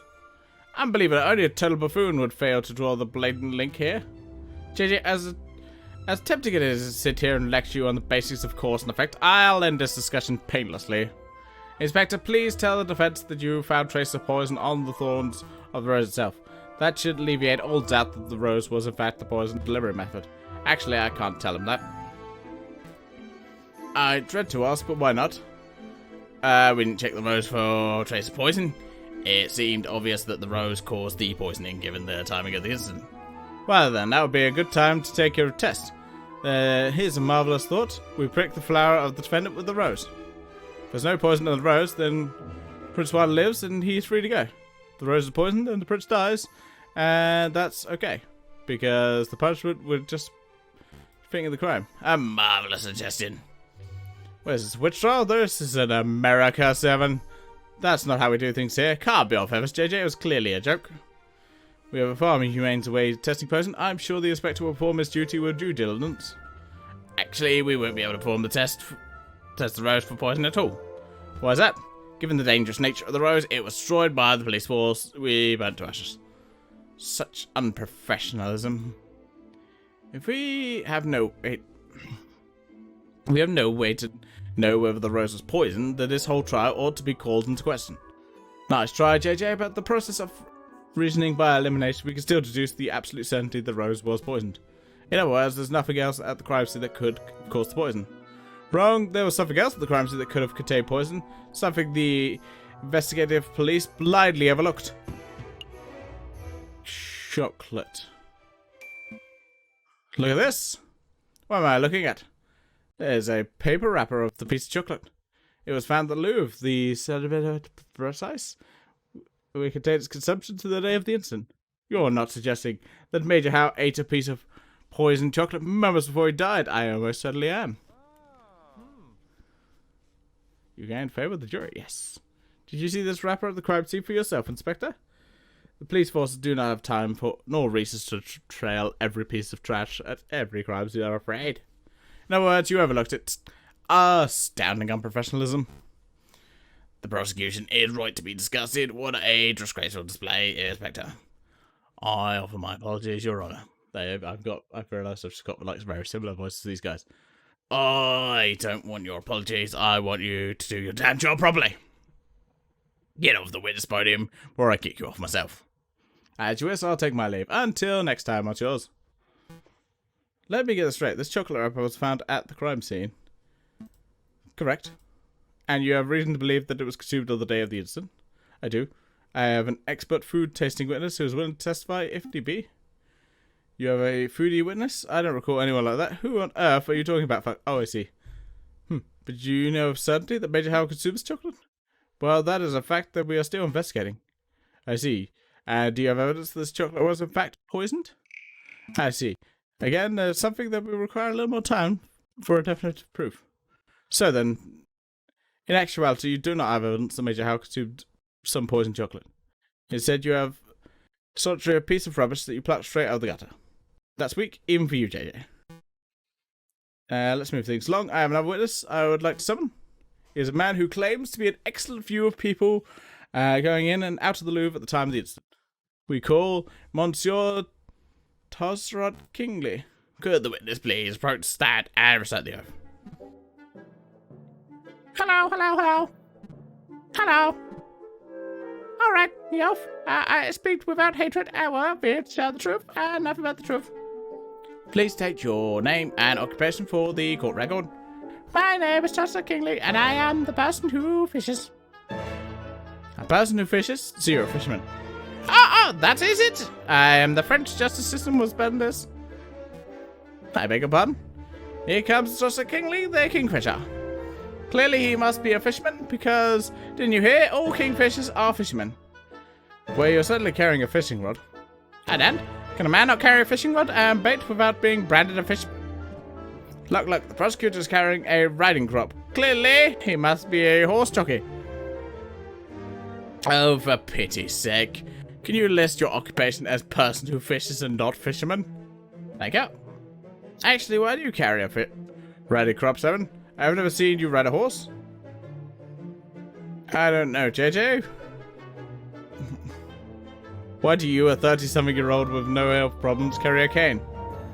This is veering quite off course. Could the prosecution please get back to their questioning? Oh, of course, Your Honour. Monsieur Kingley, is it true that you were nearby the Louvre at the time of the incident? I was sitting upon the railing of Pontier Arts. Pontier Arts, the new bridge that's just a stone's throw away from the Louvre's south entrance, correct? That's correct. What were you doing at the time of the incident? I was fishing. Kingfishers. Am I right, Falcon? Oh, so you have plenty of opportunity to see people who entered and exited the palace. Could you tell us who you saw? Louvre's a busy place, and naturally I saw a lot of people. But at 9 AM I saw King Louis Phillips himself enter the building. He's surrounded by the entourage of course. Then at 9 AM I saw a shifty-looking fox lurking around the entrance. Your Honour, I object to the witness's use of the term shifty-looking. It's vague and biased description. No, really, he looked super shifty. I saw him rubbing his paws and cackling gleefully. I saw him take out the rose and carefully rub the stem. Rub the stem of the rose, you say? As if he was applying something to the flower, perhaps? Well, monsieur, I couldn't possibly speculate. But of course, it was wrong of me to ask such a leading question. But yeah, it definitely looked like he was putting some powder on the stem. Wow, even I wasn't expecting such a bold admission. Members of the court, it sounds like we have here a direct witness of the defendant readying the murder weapon. Defense claims that the rose was never poisoned, yet we have a man who saw the poison with his own eyes. I smell perjury. You do? No question. He saw a shifty-looking criminal readying poison cackling near the crime scene. That's not believable at all. I think you may be right. I wonder if you have any evidence that calls Tossant's story into doubt. Your Honor, I would like to cross-examine the witness. Really? This starts it again. You heard the witness directly describe the client readying poison on a rose. What is there to question? I am trying to uncover the truth, Your Honor. Ah, fine. Do your thing. Go on, Falcon. Go on, make a fool out of yourself. So I assume we should be... It would be the page? Because we got...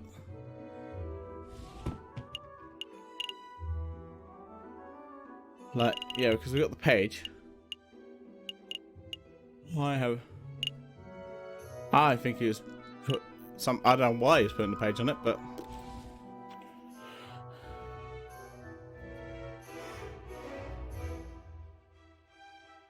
Look at Chris the powder.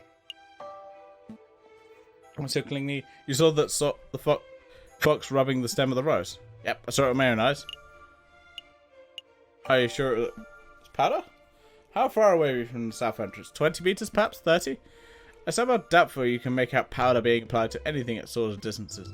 Monsieur, I don't claim to have seen the powder itself. I saw it looked like he was applying powder to the the flower stem. It could have been wax, a liquid, or whatever. The guy was definitely putting something on the flower. I see, that's nice and vague. Do you have another question about the poison rose? Yes.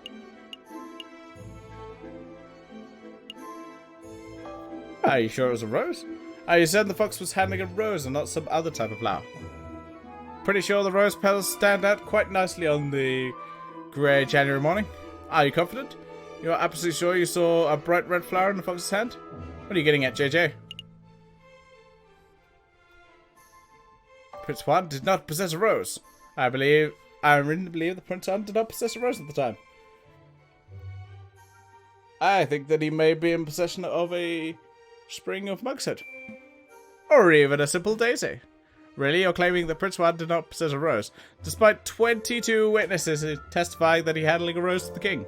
There's a ludicrous line of inquiry. This is zero doubt the prince possessed a rose on the day of murder. Agreed defense? Knock it off with your moronic way of thinking. Oh, shit. Do you have another question about the poison rose? No. Never mind. I have no more questions about the poison rose. Shit.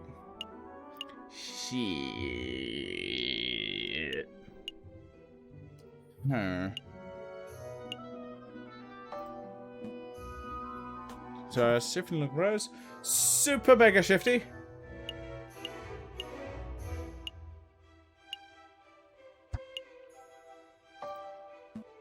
How do you know the fox you saw was Prince Juan?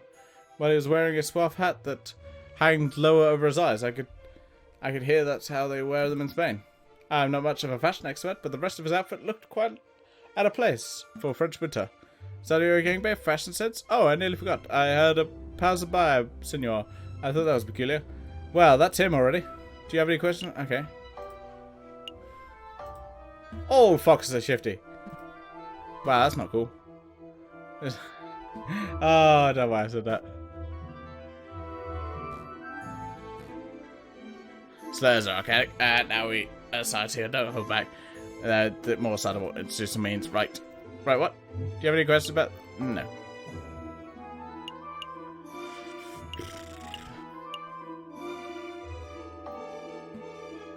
Are you sure you were sitting upon the railings of the Bodachi on the morning of the incident? Yep. Is that a good fishing spot? It's okay, you think the pollution will scare off the fish, but some species thrive on it. I just kept a 70 centimeter zander from the spot the other day. Really? A 70 centimeter zander? What bait were you using? Good question. See, like, Some like to use worms, but I've had a very good roach that would always triumph. I object, this is completely off topic. Sustained. Discuss your fishy business once the trial's over. Yeah. You get a view of the Labua's south entrance, didn't you? Yep. It's a great vantage point seeing the Grand Gallery's south side. What What about the other entrances? The other entrances, you mean like the one you are entering from the tourist garden or the No, I can possibly see those areas from the bridge. Of course, that isn't relevant. Monsieur's kingly witness Juan's entering the south entrance with a flower in hand. What does that count? What if he used another entrance? What if Prince Juan didn't enter the south entrance? What if he approached the Louvre from... Shit, what was it? Fuck. He was in the garden, so he has to be in the... Yeah. Okay, cool. That's a big what if. Do you have any evidence Prince Juan entered the Louvre from the gardens? As a matter of fact, yes I do. I've definitive proof that Prince Juan entered from the west, not to the south. Hey, I know what I saw, Monsieur. I'm doubtfully too. Go on, JJ, show us this definitive proof that Prince Juan entered from the Louvre from the Tourist Gardens.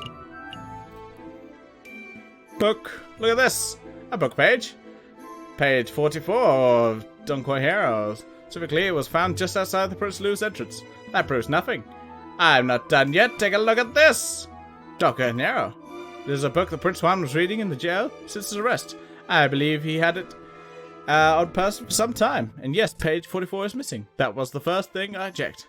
You do realize what this means, don't you, son? The defendant was present at his gardens prior to entering the Louvre.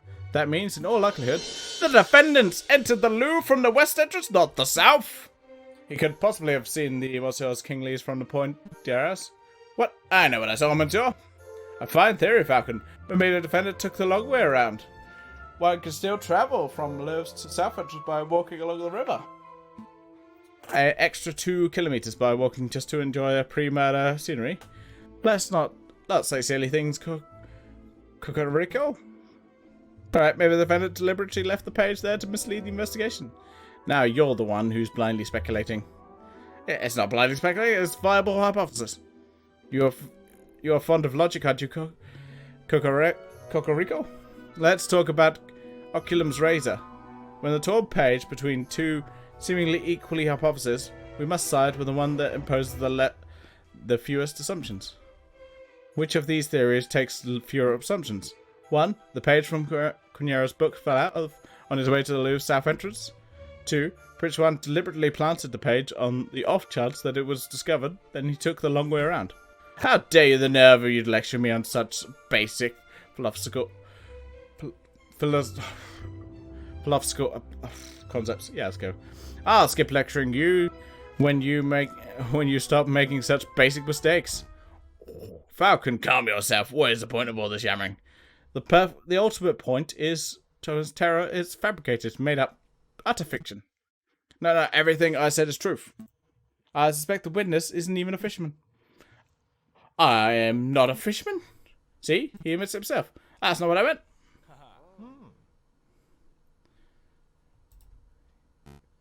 Prosecutor, you have something that will put this arrogant Falcon in his place, don't you? I must concede. You concede? On this point, at least, Falcon's evidence strongly suggests the key component of Mrs. Kingley's testimony is false. No. This doesn't mean that coincidence isn't, of course. All Falcon demonstrated that this particular witness is unreliable. But I did see something. I really did. Alright, so maybe I didn't see the shifty looking fox. I made up that part of the story. But I did see a swan lurking around the south entrance on the morning of the murder. A swan? Shut up, witness. Your word is mud at this point. How could you possibly trust anything you say? Your Honor, Judge Romulus, we're out of time. We're 10 minutes overdue to start on Hare versus Tortoise trial. It's that late already, because I was hoping we could have this case wrapped up in a single trial session. It is a shame, but ultimately an accurate sentencing is always preferable to speedy sentencing. You're right, I don't need to hear your moralising. Court will resume this Friday, the 21st of January, at 9 o'clock. Don't be late. Prosecutor, do your damn job. Get this stupid fox convicted already. I will do my best to ensure that justice is served, Your Honour. A lot came up up in that trial, huh? Yeah, no doubt about it. But something's bothering me. Why would this fisherman Kingsley, monsieur, lie on the witness stand? Maybe it was coerced. Or bribed. That's just what I was thinking. Maybe the real murderer threatened the fisherman into making a story up about Prince Juan. Let's keep an open mind. Anything is possible at this stage. But let's be perfectly honest, something is bothering me about the trial. Judge Romulus. He's acting without a shred of professionalism. He's obviously more interested in securing a guilty verdict than he is discovering the truth, but why? Maybe he has a vendetta against Spanish royalty. I'm not sure. There must be something else at work here. Excuse me, Mr. Fagan.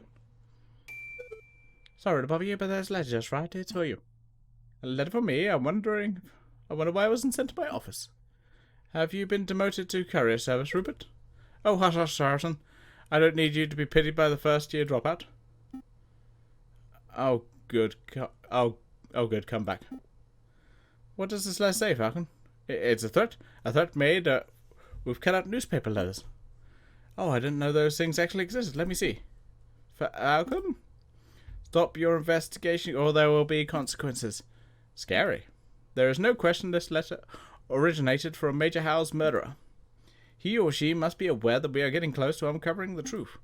Sounds about right, but why would a person write with cut-out newspaper letters? Masking one's handwriting must be the most common reason. Although I can't help but wonder why they would bother, since we don't have any handwriting samples to compare to. We're still going ahead with our investigation though, right? Absolutely. If a lawyer were deterred every time they received a threatening letter, they would never get any work done. Besides, with only 3 days left before the next trial session, we can't afford to be worrying about petty things like this. Tuesday, Wednesday, Thursday? Wow, you're right. Let's go make those days count.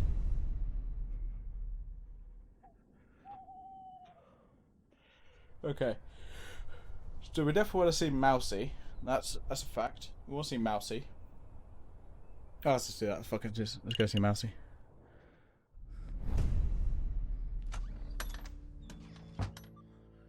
Oh, hello again. Hi, Mousy. Mousy, we have a message from you. It's Prince Juan himself. He wants to know if the birds have flown south for the winter, whatever that means. Ah, yes, the birds have migrated successfully. But if Monsieur, I mean Prince Juan told you that, then there must mean he trusts you. He wants you to take these. Go on, take them. These are used train stubs. It looks like 2 people took a railway trip to Vinera.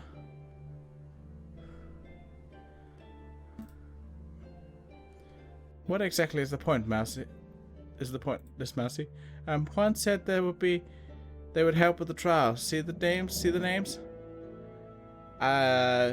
Nicole. I recognize the surname, but I don't know who these people are. Never do I, really. I mean, Monsieur, Prince Juan told me to book train tickets for these people, and then make sure they caught the train. So I did, and that's what I did. Strange. Strange. I'm not exactly sure how these stubs are supposed to help with the trial, but I'll keep a hold of them just in case. Ticket stubs have been added to your evidence folder.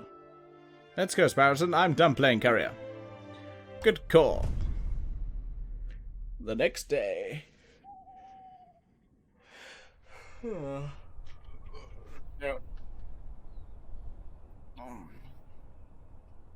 to next? Where do we want to go?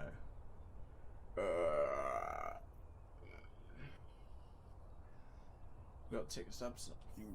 Actually, 2 seconds. Let me mute myself for 2 seconds.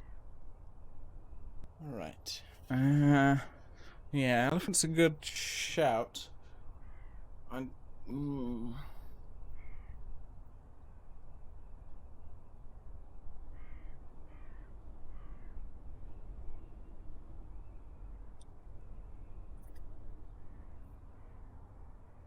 So if I want to go straight away or if I want to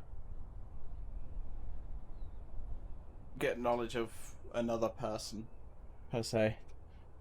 They didn't really offer me much last time.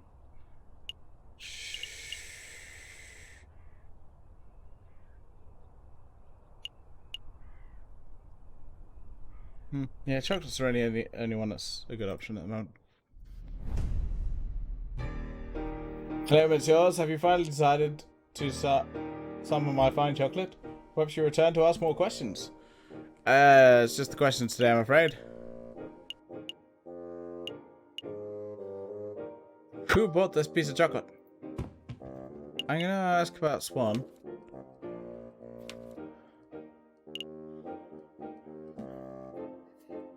Few served a flower-selling swan named Catherine Marie. Ah, fuck. I'm not sure, to be honest. If she were the chocolate fiend, then our investigation would have been much simpler.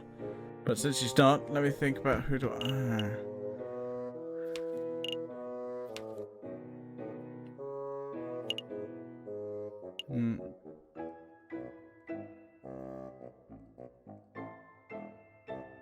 The judge. Yes, monsieur. Alright, have you... Wait, did you just say... Yes, monsieur. Wolf in robes. I served a person like that a while ago. On the 6th of January, to be precise. Did he say or do anything suspicious? Not at all, I recall. He was a pleasant fellow, a big toothy grin. Bought 200 grams of classic dark Belgian chocolate with custom filling. A custom filling? Some type of caramel provided himself, although he was... unfortunately did not bring enough for me to sample. What does this mean, Falcon? Well, he shouldn't have taken assumptions, but it means that this judge likes to eat chocolate. But if this judge purchase wrapped in the paper, this judge's purchase is related to the wrapper at the crime scene, then... Monsieur Hagler, do you think I could get a copy of Judge Ramones' receipt? I could do you one better, monsieur. I have the original ticket right here. I keep them for tax purposes, you understand. Is it okay for us to take it, monsieur? Absolutely. Memorizing receipt's contents is trivial after all. Chocolate receipt has been added to your evidence folder. Would you look at that thing? Judge Romulus signed it in green ink. Green ink? I knew Romulus was shady. Only truly villainous people write in green. What is this?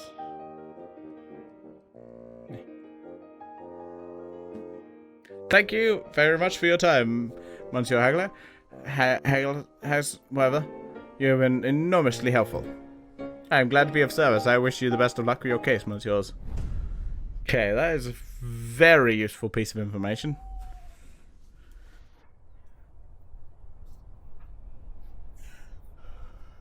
Oh. Well, we've only got one option, so that's the option we go for.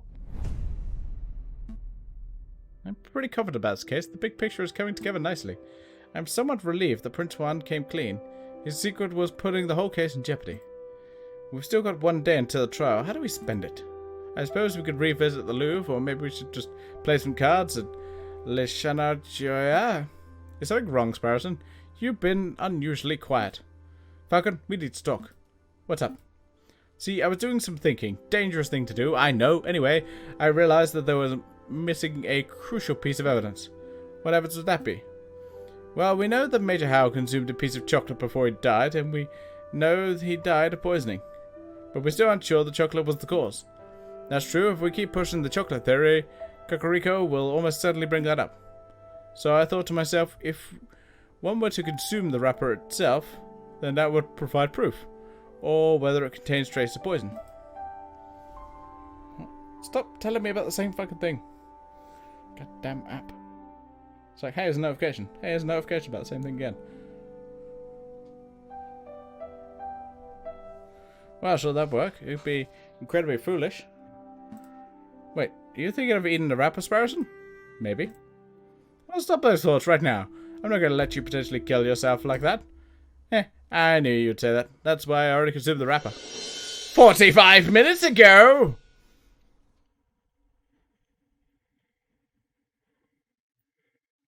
Sparrowson? Sparrowson?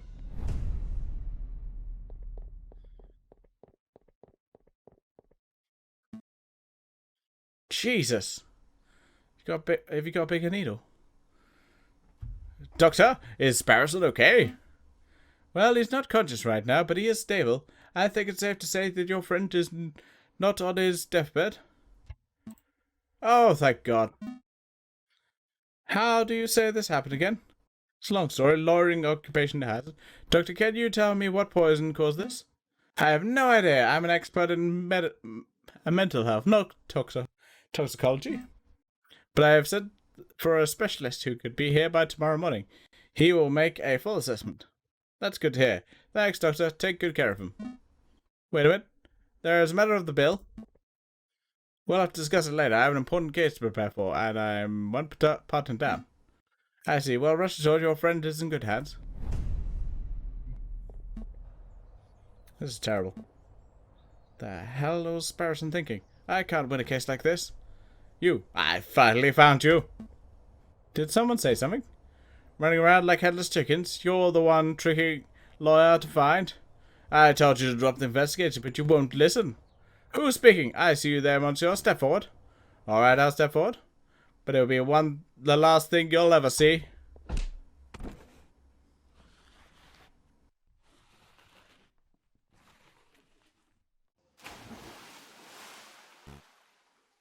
Au revoir, J.J. Falcon. What just happened? Where am I? Am I dead? No, that can't be right. This is nighttime. I'm just sleeping. But if I focus and count to 3, I should be able to wake up. 1, 2, 3. Did it work? Ah, Dame Kathleen. Can't believe how easy you were to fool. I put on a cutesy voice, acted all innocent, and you ate the whole thing up.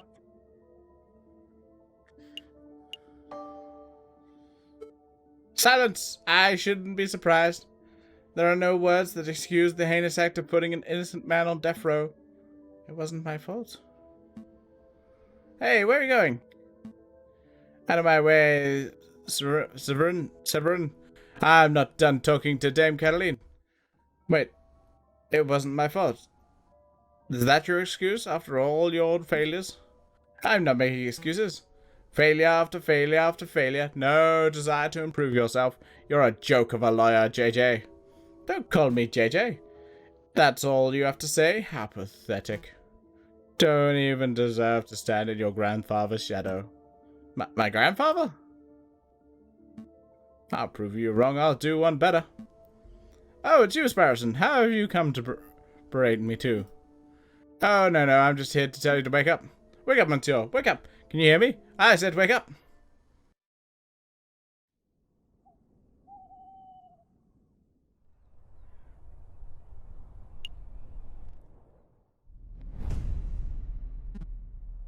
Come on, monsieur. Wake up. I said wake up. You're starting to worry me. Oh, thank goodness. I wasn't sure whether to find a doctor or a mortician. Ah, my head. Where am I? The Point d'Arc, you know, by the Louvre in Paris, France. I fished you out of the Seven. Nearly broke my rod doing it. Wait, I know you. You're the disrespectful lawyer guy. Jarrell Falcon or something. What time is it? What actually is it? You hit your head pretty hard. It's 21st January, around 9 o'clock in the morning, by my reckoning. 21st... No, oh, the trial should have been at court just 10 minutes ago. Well, you're running late, but take it easy, monsieur. I'm sure they'll be understanding. Maybe if I sprint. No consistent, I'd be stupid. Take a seat. Clear your head. I'll go get some dry clothes. No, wait. No time. Wait, monsieur. At least take this before you go. What? A dip pen? No, wait. That's a modern fountain pen. Bone handle, gold nib. This is very fancy. Thanks, monsieur. But this isn't mine. Really? Are you sure? You were holding it pretty tightly when I found you. I was holding this, then this I suppose it has to be mine. Fountain pen has been added to your evidence folder. Thanks, fisherman. I owe you. Don't call me fisherman! Okay. I'm gonna try and... I think I'll, like... Once we get past this trial, I'll probably, call it a day for this game. Well, for a bit. Like I have some food. 9 o'clock, it's time for a roll call. Is the defense not present? Such unprofessionalism. Well, if there's no defense, then this trial cannot proceed any further. We must take a ruling based on the evidence that has been presented. I will now converse with the jury. we shall decide whether Prince Juan is guilty of murdering Major Howe and of conspiring to murder the king. Your Honor, may I have a word? Fine, but make it quick. I'm a firm believer that this trial must be orderly and punctual. There is no room for wishy-washy dilly-dallying. But it seems somewhat rash to end a trial on the moment that it is due to start. Perhaps it would be prudent to wait 5 or 10 minutes in the case that the defense is just a little tardy. Then the trial cell still has a chance of proceeding. The justice will be served. You are the prosecutor, are you not? You have nothing to worry about. A guilty verdict is all but assured. Your Honor, you appear confused. I am not here to secure a guilty verdict. Of course you are. You are a prosecutor by definition. You are here to prosecute. No, my job description is to prosecute, but I am here in this courtroom to ensure justice is served. An unfair and unbalanced trial is not the spirit of justice. That's very noble, but if defense is absent, then there is little that can be done. I'll hear no more of this matter. I will talk with the jury.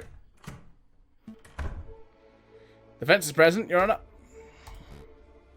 You're too late, Falcon. Mon Dieu. JJ, you look a total mess. Did you take a morning swim in the Savannah or something? Something like that. Your Honor, we all present. We are only 3 minutes late for schedule. Let's not needlessly dirty the name of justice. Rules, prosecutor. Falcon clearly has no respect for legal procedure. Frankly, for turning up... Frankly, for turning up while looking like a drowned rat, I ought to hold him in contempt of court. Your Honor? Please. But Your Honor... Rules are rules. One more word out of you, and I shall have you both disbarred. It's a pity the King of France was most looking forward to standing behind the witness podium. The King of France is here? Oh, we're not doing the trial after all. That's a pity. Oh, Your Honor, see, what a surprise. You see... You know, it's my 7th time testifying against a would-be assassin. But it's my first time seeing a trial where the case has ended before it's even begun. Well, the defense, he was late and, oh, pish-posh.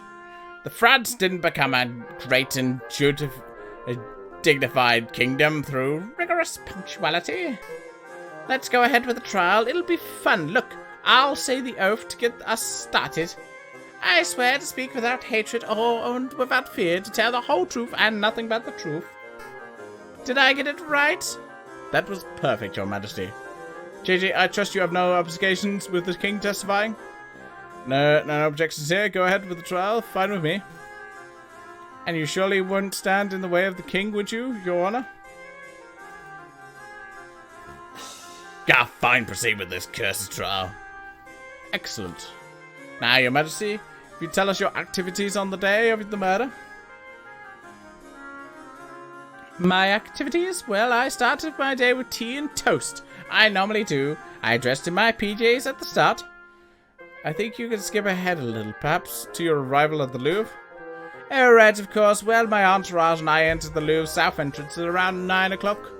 We passed through the Salle de Terre, but with little fanfare. At the Grand Gallery, I unveiled the new painting and gave a short speech to inspire the citizens who attended. And that's when I approached by a man claiming to be the Prince of Spain. He presented a rose which was taken by Major Hal, but I think you know the rest. Indeed we do, Your Majesty. Messieurs of the court, what we have here is another testimony that established Prince Juan's guilt. There is no ordinary testimony. It's the testimony of the most trustworthy man in all of France. Oh, you flatter me, prosecutor. And I am the most trustworthiest in all the kingdom, aren't I? I have no doubt, Your Majesty.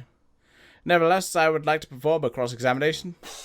How dare you doubt our king, the utter nerve? Oh, calm yourself, Judge. I have no qualms with the standard legal procedure. Defense, please proceed. I want to see your best courtroom drama material. Please select a statement to question.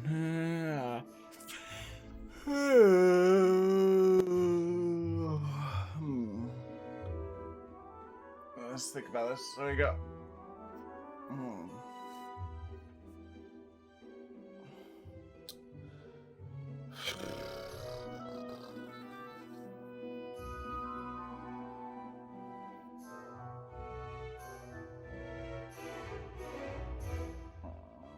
not sure which one I want to question.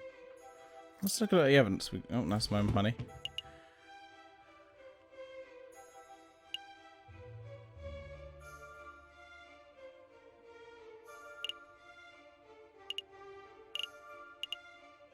Oh, it contains green ink. I didn't realize that. Oh.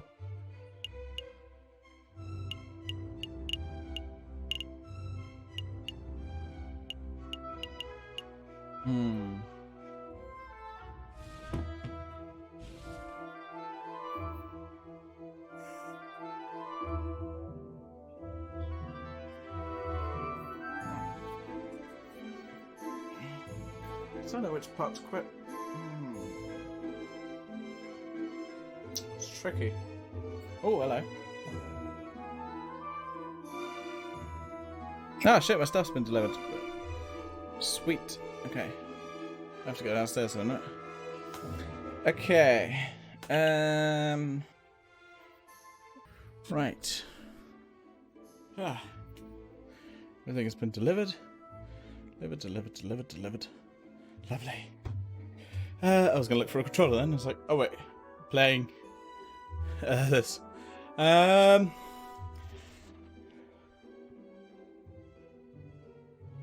not sure which one to ask. I'm like, I mean, he's not the Prince of Spain, I guess. He said it was presented with a rose by the Prince of Spain. Indeed, he introduced himself. I knew he was telling the truth because he called me Senor.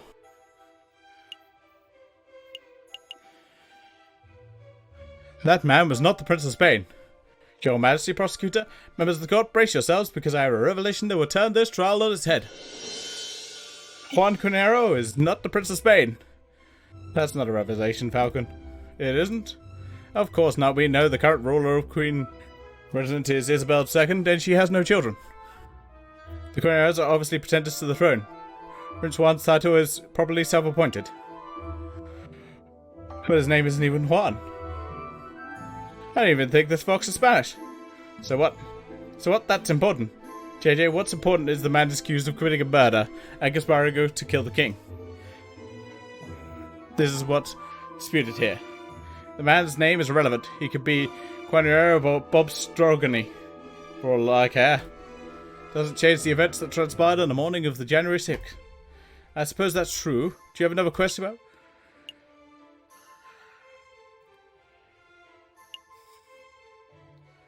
Yes? What? Oh, yeah, that's a good point. Why did you take the rose? I find it curious that Major House snatched the rose before he could take it. Why did he do that? The Major has always been a protective fellow. I always think he has just his diligence as a royal guard. And given how he took the fugitive's bullet for me, I would say he did his job well. Well, I can't argue with that. No. Okay.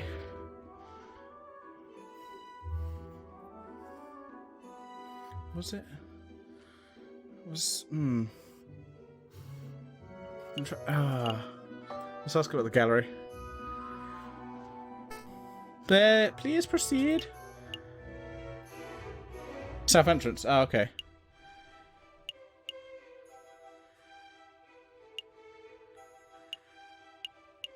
Do you see anything suspicious? Why, monsieur, the Grand Gallery is inhabited by artists. Everyone there is out of the ordinary. Nevertheless, can you think of anyone who stood out? This is a question going somewhere, JJ, or are you blindly stabbing in the dark? It's a valid question. It's a perfectly fine question. Please answer, Your Majesty. Who did you see?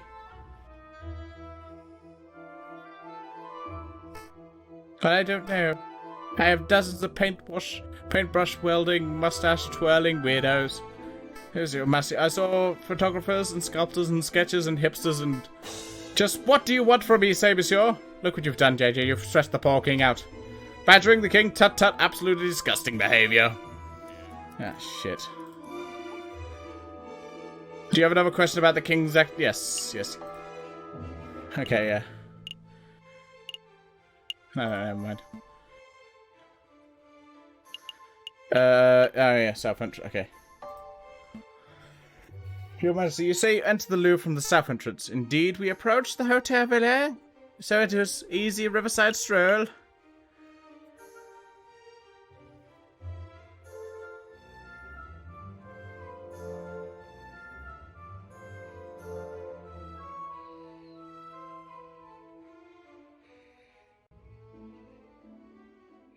When you're...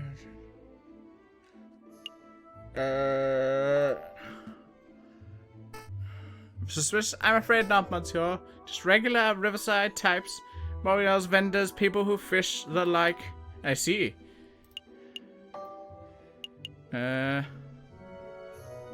you sure? Oh, Monsieur de Falcon, are you seriously tugging at the thread? The king himself just testified under oath, no less, and he entered through the south entrance. He couldn't possibly have any reason to call this fact into question. I have reason. I have ample reason. Please answer the question, Your Majesty. Are you sure you're Pursaloo from the south entrance? Yes, of course, I am sure. I know I'm getting on, Monsieur, but I'm not seeing now. How dare you insult the king with such a stupid question? Not to mention your Western Court other nerve. Oh, fuck. Oh, I did it wrong. Ah, shit. No.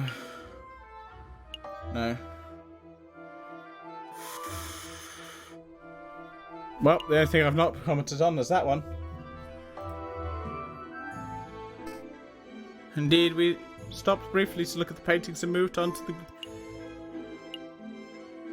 oh, what about the other rooms? You only mentioned by name. Where's that? Was the only rooms we looked at around in detail. The other rooms simply passed straight through. Why did you not stop in that room specifically? Well, you see, there's a great giant doorstep that caught my eye and sparked a debate. Say no more, Your Majesty? Do you have any question about... What did you see? Oh. Yeah, what did you see in the... Well, I see, well, Roman stuff, mostly. I mean, aside from Roman artifacts, for example, did you talk to someone in the room who wasn't a member of the entourage? You're reaching, JJ. The king's already testified that he passed through without encountering anything of interest. I have reason to believe there was a key moment of the day where I want the king to elaborate on exactly what and who he saw. I suppose you will have to proceed, Your Majesty. Alright, let me think. There was a giant doorstep and there was a copper urn thing. Oh, there was something. Now that you ask, I offered a box of chocolates by a pleasant mademoiselle. I don't have much of a sweet tooth, but Major Howe was keen to accept a chocolate or two on my behalf. What? Did I not say something startling, prosecutor? No, please continue, Your Majesty. I think the prosecution started because he came to the realization that I was not spouting drivel in the previous trial session. Well, that's debatable. To cut a long story short, Your Majesty, the mademoiselle may hold some relevance to the case at hand. Could you describe her? Yeah, really? She's relevant? Well, let me think. I don't get a good look at her face. She was the sorry-looking swan, probably in her late teens or early 20s. A young, sorry-looking swan? I don't suppose her name was... that one. Mademoiselle Suget? That sounds familiar. Why, yes, I think it was. She was this Mademoiselle Suget. I see, that is undoubtedly significant. Mademoiselle gave chocolates to Major Howe minutes before he died. Now, just one moment. I see what you're alluding to, JJ. You're suggesting that the gifted chocolates killed the Major. But that line of reasoning holds no weight because the evidence is circumstantial.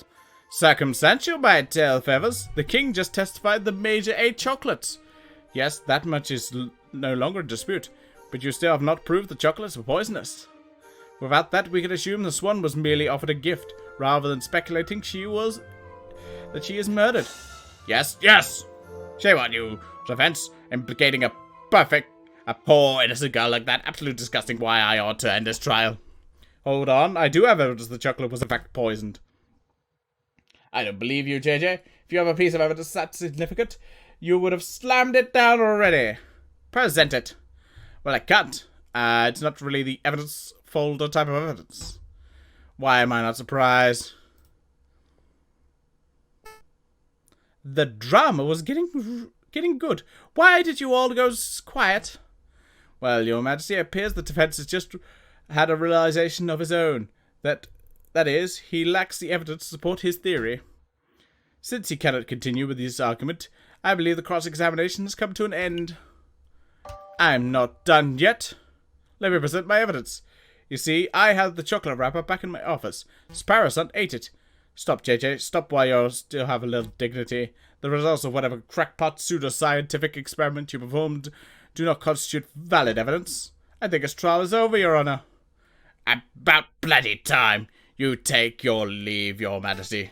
Very well. I am pleased that justice has been thoroughly served. Until the next assassination attempt, adieu, monsieurs. I will now deliberate with the jury. Objection! Sorry, I've always wanted to do that. Listen, are you okay? Yep, the doctor said I had an iron stomach. Most of the poison passed straight through me. Speaking of which, I like to testify that poison chocolate issue. I even got a doctor's note, see? It's too late, the trial is over. You can't be serious, Your Honor. The contents of that note may turn this entire trial on its head. You must allow it! Why are you constantly arguing with me? I thought the job of the public prosecutor was to assist the judges. I told you, Your Honor. My job is not to get a guilty verdict. It is to ensure justice is served. I swear you are the worst prosecutor in all of France. Go ahead, Sparrowson. Read the contents of the note for the court to hear. The patient, Sparrowson, was submitted to Sapiniere Hospital while he displayed a variety of symptoms. These include profuse sweating, rapid fever, and severe nausea. The patient was diagnosed with poisoning, probably originating from the plant known as Octarine, aka Manx Hood, aka Wolfsbane. While the patient in question, he admitted to consuming a discarded chocolate wrapper potentially containing poison. Examining the contents of the patient's stomach confirmed this to be true. As a mental health professional, I believe this patient is clinically... Oh, wait, we can skip that bit. Yada yada. Okay, here we go. Signed, Dr. Felfred. Thank you, Sparrowson. I don't think I'll need to question you. Between your note and the king's testimony, every angle of the chocolate wrapper business has been covered.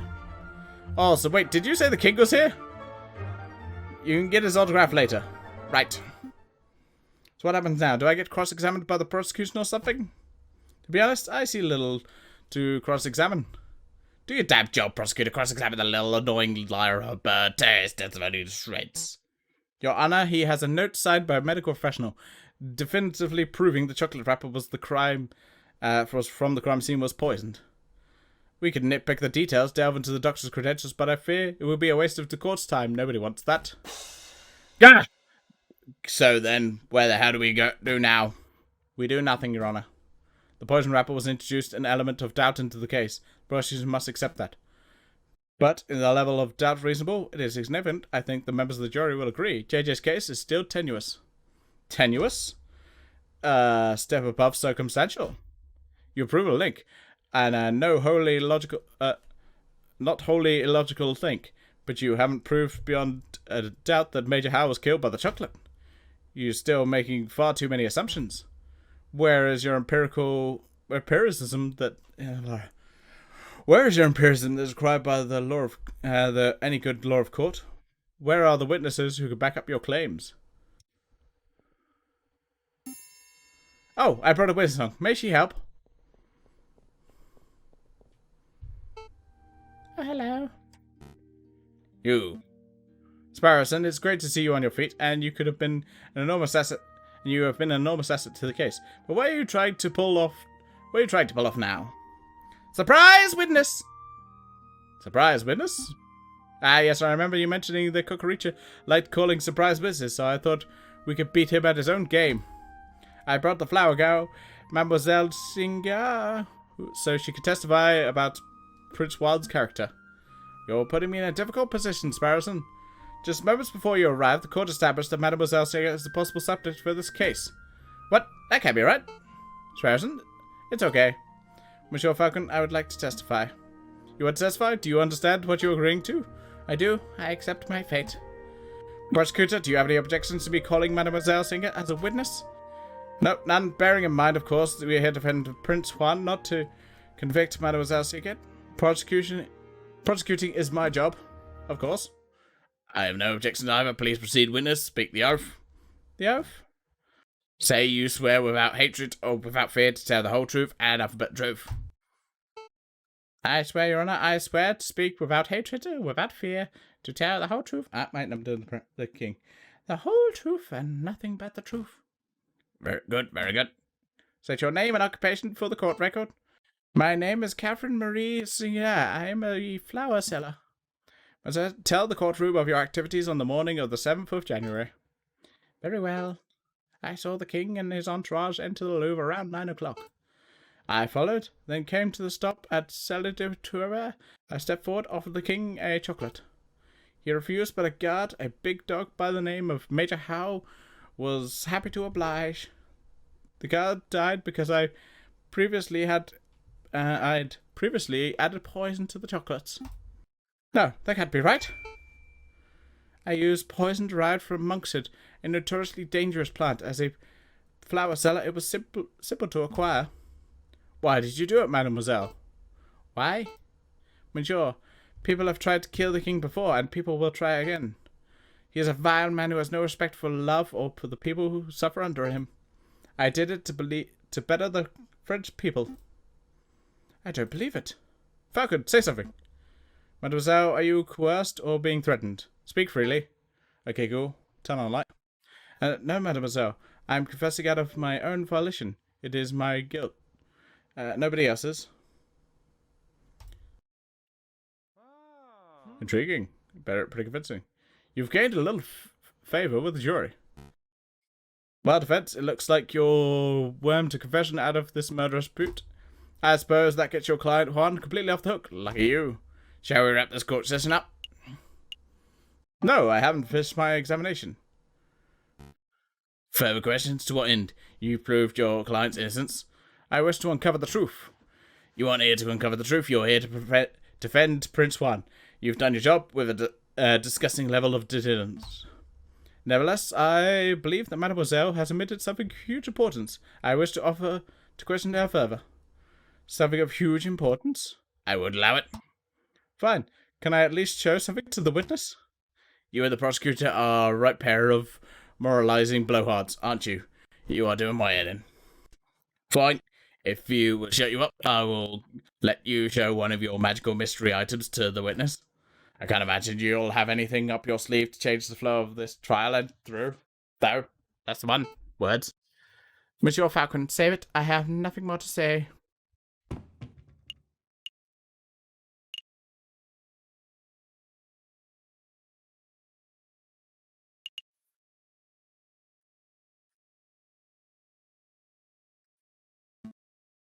Does it ring any bells, mademoiselle? No, this doesn't mean anything to me, I'm afraid. Yes, I knew there was nothing up your sleeve. Ah, shit. Where's the pen I went to? Oh, wait, I have something, mademoiselle. Take a look at this. Oh, wait, yeah. So take... Wait, do you want the tickets?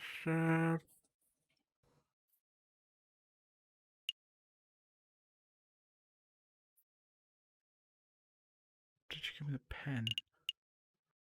Yeah, I'm like a step back. Don't want the tickets, don't want the pen.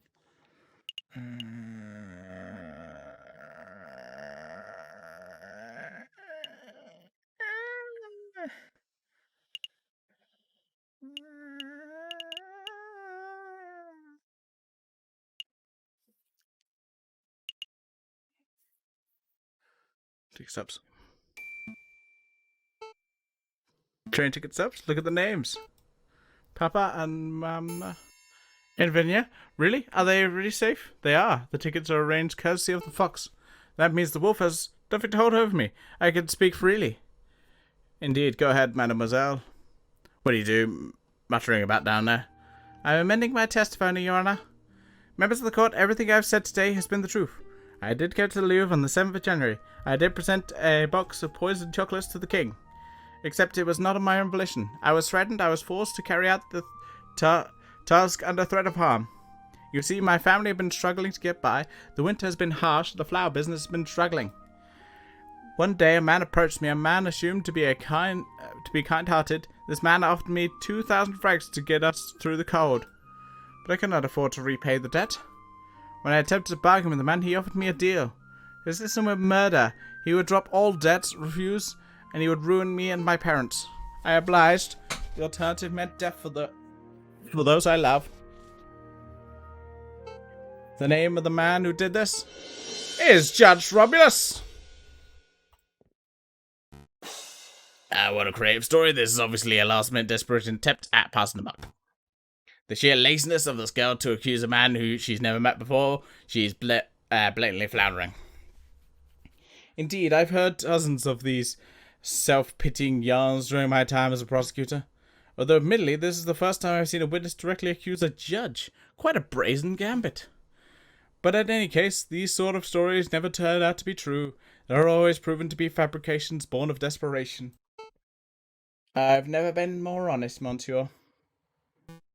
Listen, Mademoiselle Singer, I like to believe your story, but accusing a man, a judge, no less, of conspiring to murder a king is hugely serious accusation. Do you have any proof to support your story? Proof? You say the judge lent you money. Then you must both have signed a contract when you made the transaction. The contract would suffice a proof. Contracts are all verbal. The money, it was a gift at first, and they said I had to repay him. Oh, how convenient. Of course, this supposed contract doesn't exist. Mademoiselle has no proof because her story is a blatant lie. Falcon, you have something. You have to do something. Anything to link a Judge Romulus to a link, of course. Members of the court, I know certain that Mademoiselle's story is true. I said that certainty that Judge Romulus made a contract with Mademoiselle in the past. I know this because at this very moment I'm holding a key piece of evidence that links Judge Romulus directly to the crime scene. Yeah, it's definitely it. Would you take a look at this event? Me? You don't trust it in the judge's hands? What is this? What does this piece of paper say? There's a receipt of boxed chocolates from Chocolate Emporium on the 6th of January, made out to a man named Romulus. The writing upon the receipt is clear. A man named Romulus brought chocolates on the day before the murder. These chocolates happen to have been the same brand and flavour as the ones that were used in the royal assassination attempt. By itself, the evidence would not be definitive. It would only suggest the judge has something of a sweet tooth. But taken in conjunction with Mademoiselle's updated testimony, that would imply the judge was directly involved in the assassination attempt. Judge Romulus, do you have anything to say about this? Yep. That receipt's not mine. I haven't stepped foot in the chocolate shop in years. You cannot be serious. The receipt is indisputable proof of your purchase. Indisputable? What do you mean dispute it? What have you there? A scrap of paper with Romulus scrawled on it? It's forgery. There are simply two men named Romulus living in Paris. I don't have any clue. What do you know? Is that not enough to prove I was the one who signed the receipt? This is absurd. Do you want me to dig up court documents with your signature so we can undertake a handwriting analysis? That wouldn't be possible. I believe His Honor uses a rubber stamp before signing off on official court documents. That would be correct. Well, it's no matter. I don't need the judge's signature. I already have my professional proof that the signature on the receipt belongs to Judge Romulus. I'm guessing that'd be the pen. Because it contains red ink. Yeah, a pen. Oh, but first things first, I believe you dropped your pen, Your Honor. Oh, yes, mine. Thanks. I've been looking for that thing everywhere. I thought as much. Madams and messieurs, last night I was assaulted outside Saponiers Hospital. I did not see the assailant's face, but I did inadvertently grab something from their garments when I was thrown in the 7 Oh, that's why you smell of fish. I want to say something, but I thought it might be rude. This fountain pen's the very item I grabbed. Did I say that pen was mine? Oh, on closer inspection, I must have been mistaken. Save it, Your Honor. I am not here to press assault charges. What interests me most about this pen is what it contains. It is emerald green in colour. But as we know, only baddies write in green. Well, yes, but more importantly, it's a rare and unusual choice of ink colour. I would venture that only a dozen people of Paris are arrogant enough to write in green. And I would venture that only one of those arrogant people is named Romulus. So Judge Romulus lacks the respect of classic penmanship. What of it? Take another look at the chocolate receipt and summoned. The receipt was signed with emerald green ink. This is quite a coincidence. No, there is no more room for coincidences. There is no more doubt. There is only one narrative that can tie this ridiculous string of evidence together. On the 6th of January, you, Judge Romulus, brought a box of chocolates with custom filling. That custom filling contains poison, originating from the flowers of Mademoiselle Stingets, a street seller who owed you a debt. On the 7th of January, Judge Romulus leveraged the debt to force the girl to present poisonous chocolates to the king. Then, an idiot of a man by the name of Juan framed himself as a murderer in order to take the fall in Mademoiselle Stingets' stead. You push Juan for one's guilt by priming a witness, Monsieur Tirsa Kingley. And then when you failed, you pressured Mama to take responsibility for the crime. That is the only narrative that makes sense. Admit it. Fine, I admit I did it. I purchased chocolate. I had the poison. I put a peasant girl in debt just so I could force her to take the fall. I was the one who... It still hurts my voice. I was the one who wanted the king murdered. There is no damn thing any of you could do about it. I am the one who earns the gavel, and I am the one who passes sentences. With a snap of my fingers, I could have every each one of you guillotines at the Palace de Alazair before nightfall. Who judges the judges? Who stands above me? Nobody, not even God, can condemn me when I sit so highly. Attempted to murder a king, conspiring assaults. What utterly repulsive individual. Don't touch me, you dirty pig. You have no authority over me. He doesn't, but I do. Take him away, Inspector. I'm not done. I'm not done with any of you. You're all guilty, you'll see. A revolution is coming. The rebels will overthrow Paris. The king and the government will fall. The Bogacians will be slaughtered. You shall have a glorious second republic. A republic free of class, where everyone is free and equal. Hey, don't ask me. Just another ranting lunatic, Your Majesty. Ignore him. Of course. Carry on, Inspector.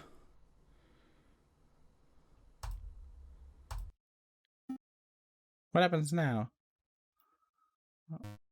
Guess I'm supposed to take over the President Judge's duty. Well, given the surprise series of revelations that just took place, we believe the results are clear. We find the defendant Juan Guerrero to be cleared of all charges. Therefore, we find the defendant not guilty. Not guilty. Not guilty? What happens to me now? Mademoiselle, it's clear that you were coerced. However, you still played a significant role in the king's assassination attempt. By all rights, you must be tried for your crimes. I see. I cannot argue. But as it happens, due process was not followed during this trial session. Judge Romulus thoroughly disrupted the proceedings. Consequently, I believe that most of the testimonies given during this trial session would not be seen as valid in a court of law. What does that mean? He's saying you're free to go. Correct. As a prosecutor, I see no crime to prosecute. Really? Thank you so much, monsieur. And thank you, monsieurs. Without your help and assurances, I don't know where I would be right now. So are my parents really in Vienna? I think so, but we'd have to ask the Fox for details. I don't know exactly what he arranged. Although now that Judge Romulus poses no threat, I suppose your parents are free to move back to Paris. Actually, I may follow them to Vienna.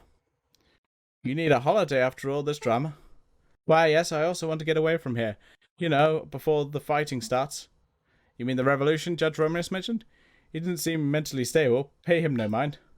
It's not just him, sir. In the streets, everyone talks of an uprising. If you are smart, you would clear out here too.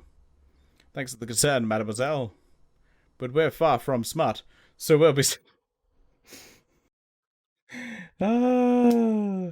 We're far from smart, so we'll be staying put. I see. Good luck, monsieurs. Farewell. Maybe we'll meet again when all this is blown over. Wait, mademoiselle. Don't you want to have a quick celebration and a drink? Oh, she's gone. So I guess it's just you and me and Fox, right, Falcon? That sounds good, Barson. Take Prince Juan back to the Aviary office. I saw some paperwork and with server and okie dokie.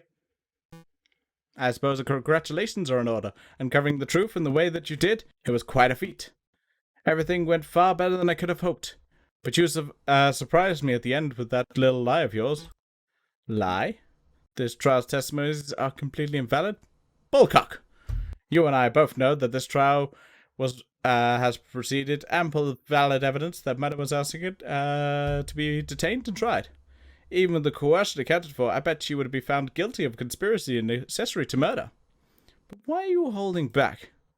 You know, Ten, maybe 5 years ago I probably would have prosecuted Mademoiselle Sigurd. But I was fresh out of law school, and I found that my role as a prosecutor was to condemn every potential criminal in that way. That came my way. I thought, if the guilty person ends up behind bars or hanging in dock, then justice has been served. But as I gained experience, I noticed the details. The details? Excruciating details. The personal considerations. The gaps in the law where, when due process is followed to be the letter, good people are punished and wrongdoers walk free. I hated it, so I changed my role. I decided I would not strive to secure a guilty verdict, but ensure justice is served. I could prosecute Mademoiselle Sigurd, but she would definitely be convicted, and that would not serve justice. You're a good lawyer. Well, you're not terrible, Falcon. Hey, I must congratulate you, Senor Falcon, Senor Sparson.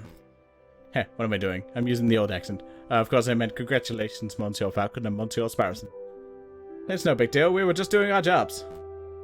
No, your job ended when you proved my innocence. Everything after that was going above and beyond your duties. Of course, I was counting on you to do so. Unless a lawyer would surely have stumbled or caved in. Question, where's Mousy? We need Mousy. Let's be honest. Oh, and before I forget, your payment. Thank you, Monsieur. This has been a strange case, but I'm glad the truth came to light. I'll see you out. Wait, Monsieur Purpose. Before you go, something's been bothering me. Why did you come to us in the first place? Surely there was much more reputable lawyers out there who could have done a better job. Oh, more reputable than Falcon that stands before me? Yeah, Falcon's got a sucky track record. True, he does have a mixed record, but his family name is hugely respected in the lawyering world. I choose Monsieur Falcon as my lawyer for that reason alone. Oh, really? I've never heard of another lawyer named Falcon. Let's not go down this road, Monsieur Purpose. I don't go by my old name for a reason. That is fair. We shouldn't be fixated on the past, should we? After all, it's already been and gone. The future is where our potential lies. That's why we should be paying attention to it. A storm is approaching fast. You mean the revolution that the crooked judge mentioned? Indeed, I dare say the wolf is right. A rebellion is coming, one way or another. Monsieur Falcon, you'll probably have a surge of work after the coming days. If you want me to dig up dirt on anyone, please feel free to drop by my office at any time. Dig up the dirt? I am a private investigator. It's what I do. Well, bear that in mind. Thank you, Monsieur Verbus. Good day, Monsieurs. I'm going to get a drink. Seriously, Falcon. What? I was just going to ask if you wanted tea or coffee.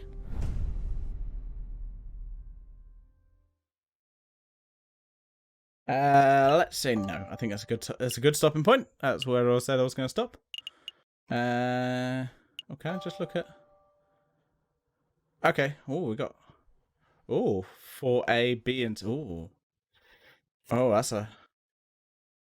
Oh. Okay, case 3 is bigger than 2. Damn, that might be a session where I just do case 3. No, we'll do a separate session for 4. Okay, that's a good stopping point there. That's fun. Surprisingly fun. I've played 4 hours of this game, which I didn't realise I owned like a couple of days ago. It's good. But for now, I will say farewell, and I think I'll be coming back to this. I want to finish it, I think. It's going to get more difficult, but that'll be fun. So, thank you for watching for now. And what I will say is, goodbye. Hey, thanks for watching my video. If you could come and check out some of the other videos on my channel, that would be really nice. Really help me out. If you want to click the like, click the bell, click subscribe, do all the things on YouTube that people always suggest. So if you could do that, please consider it. Thank you.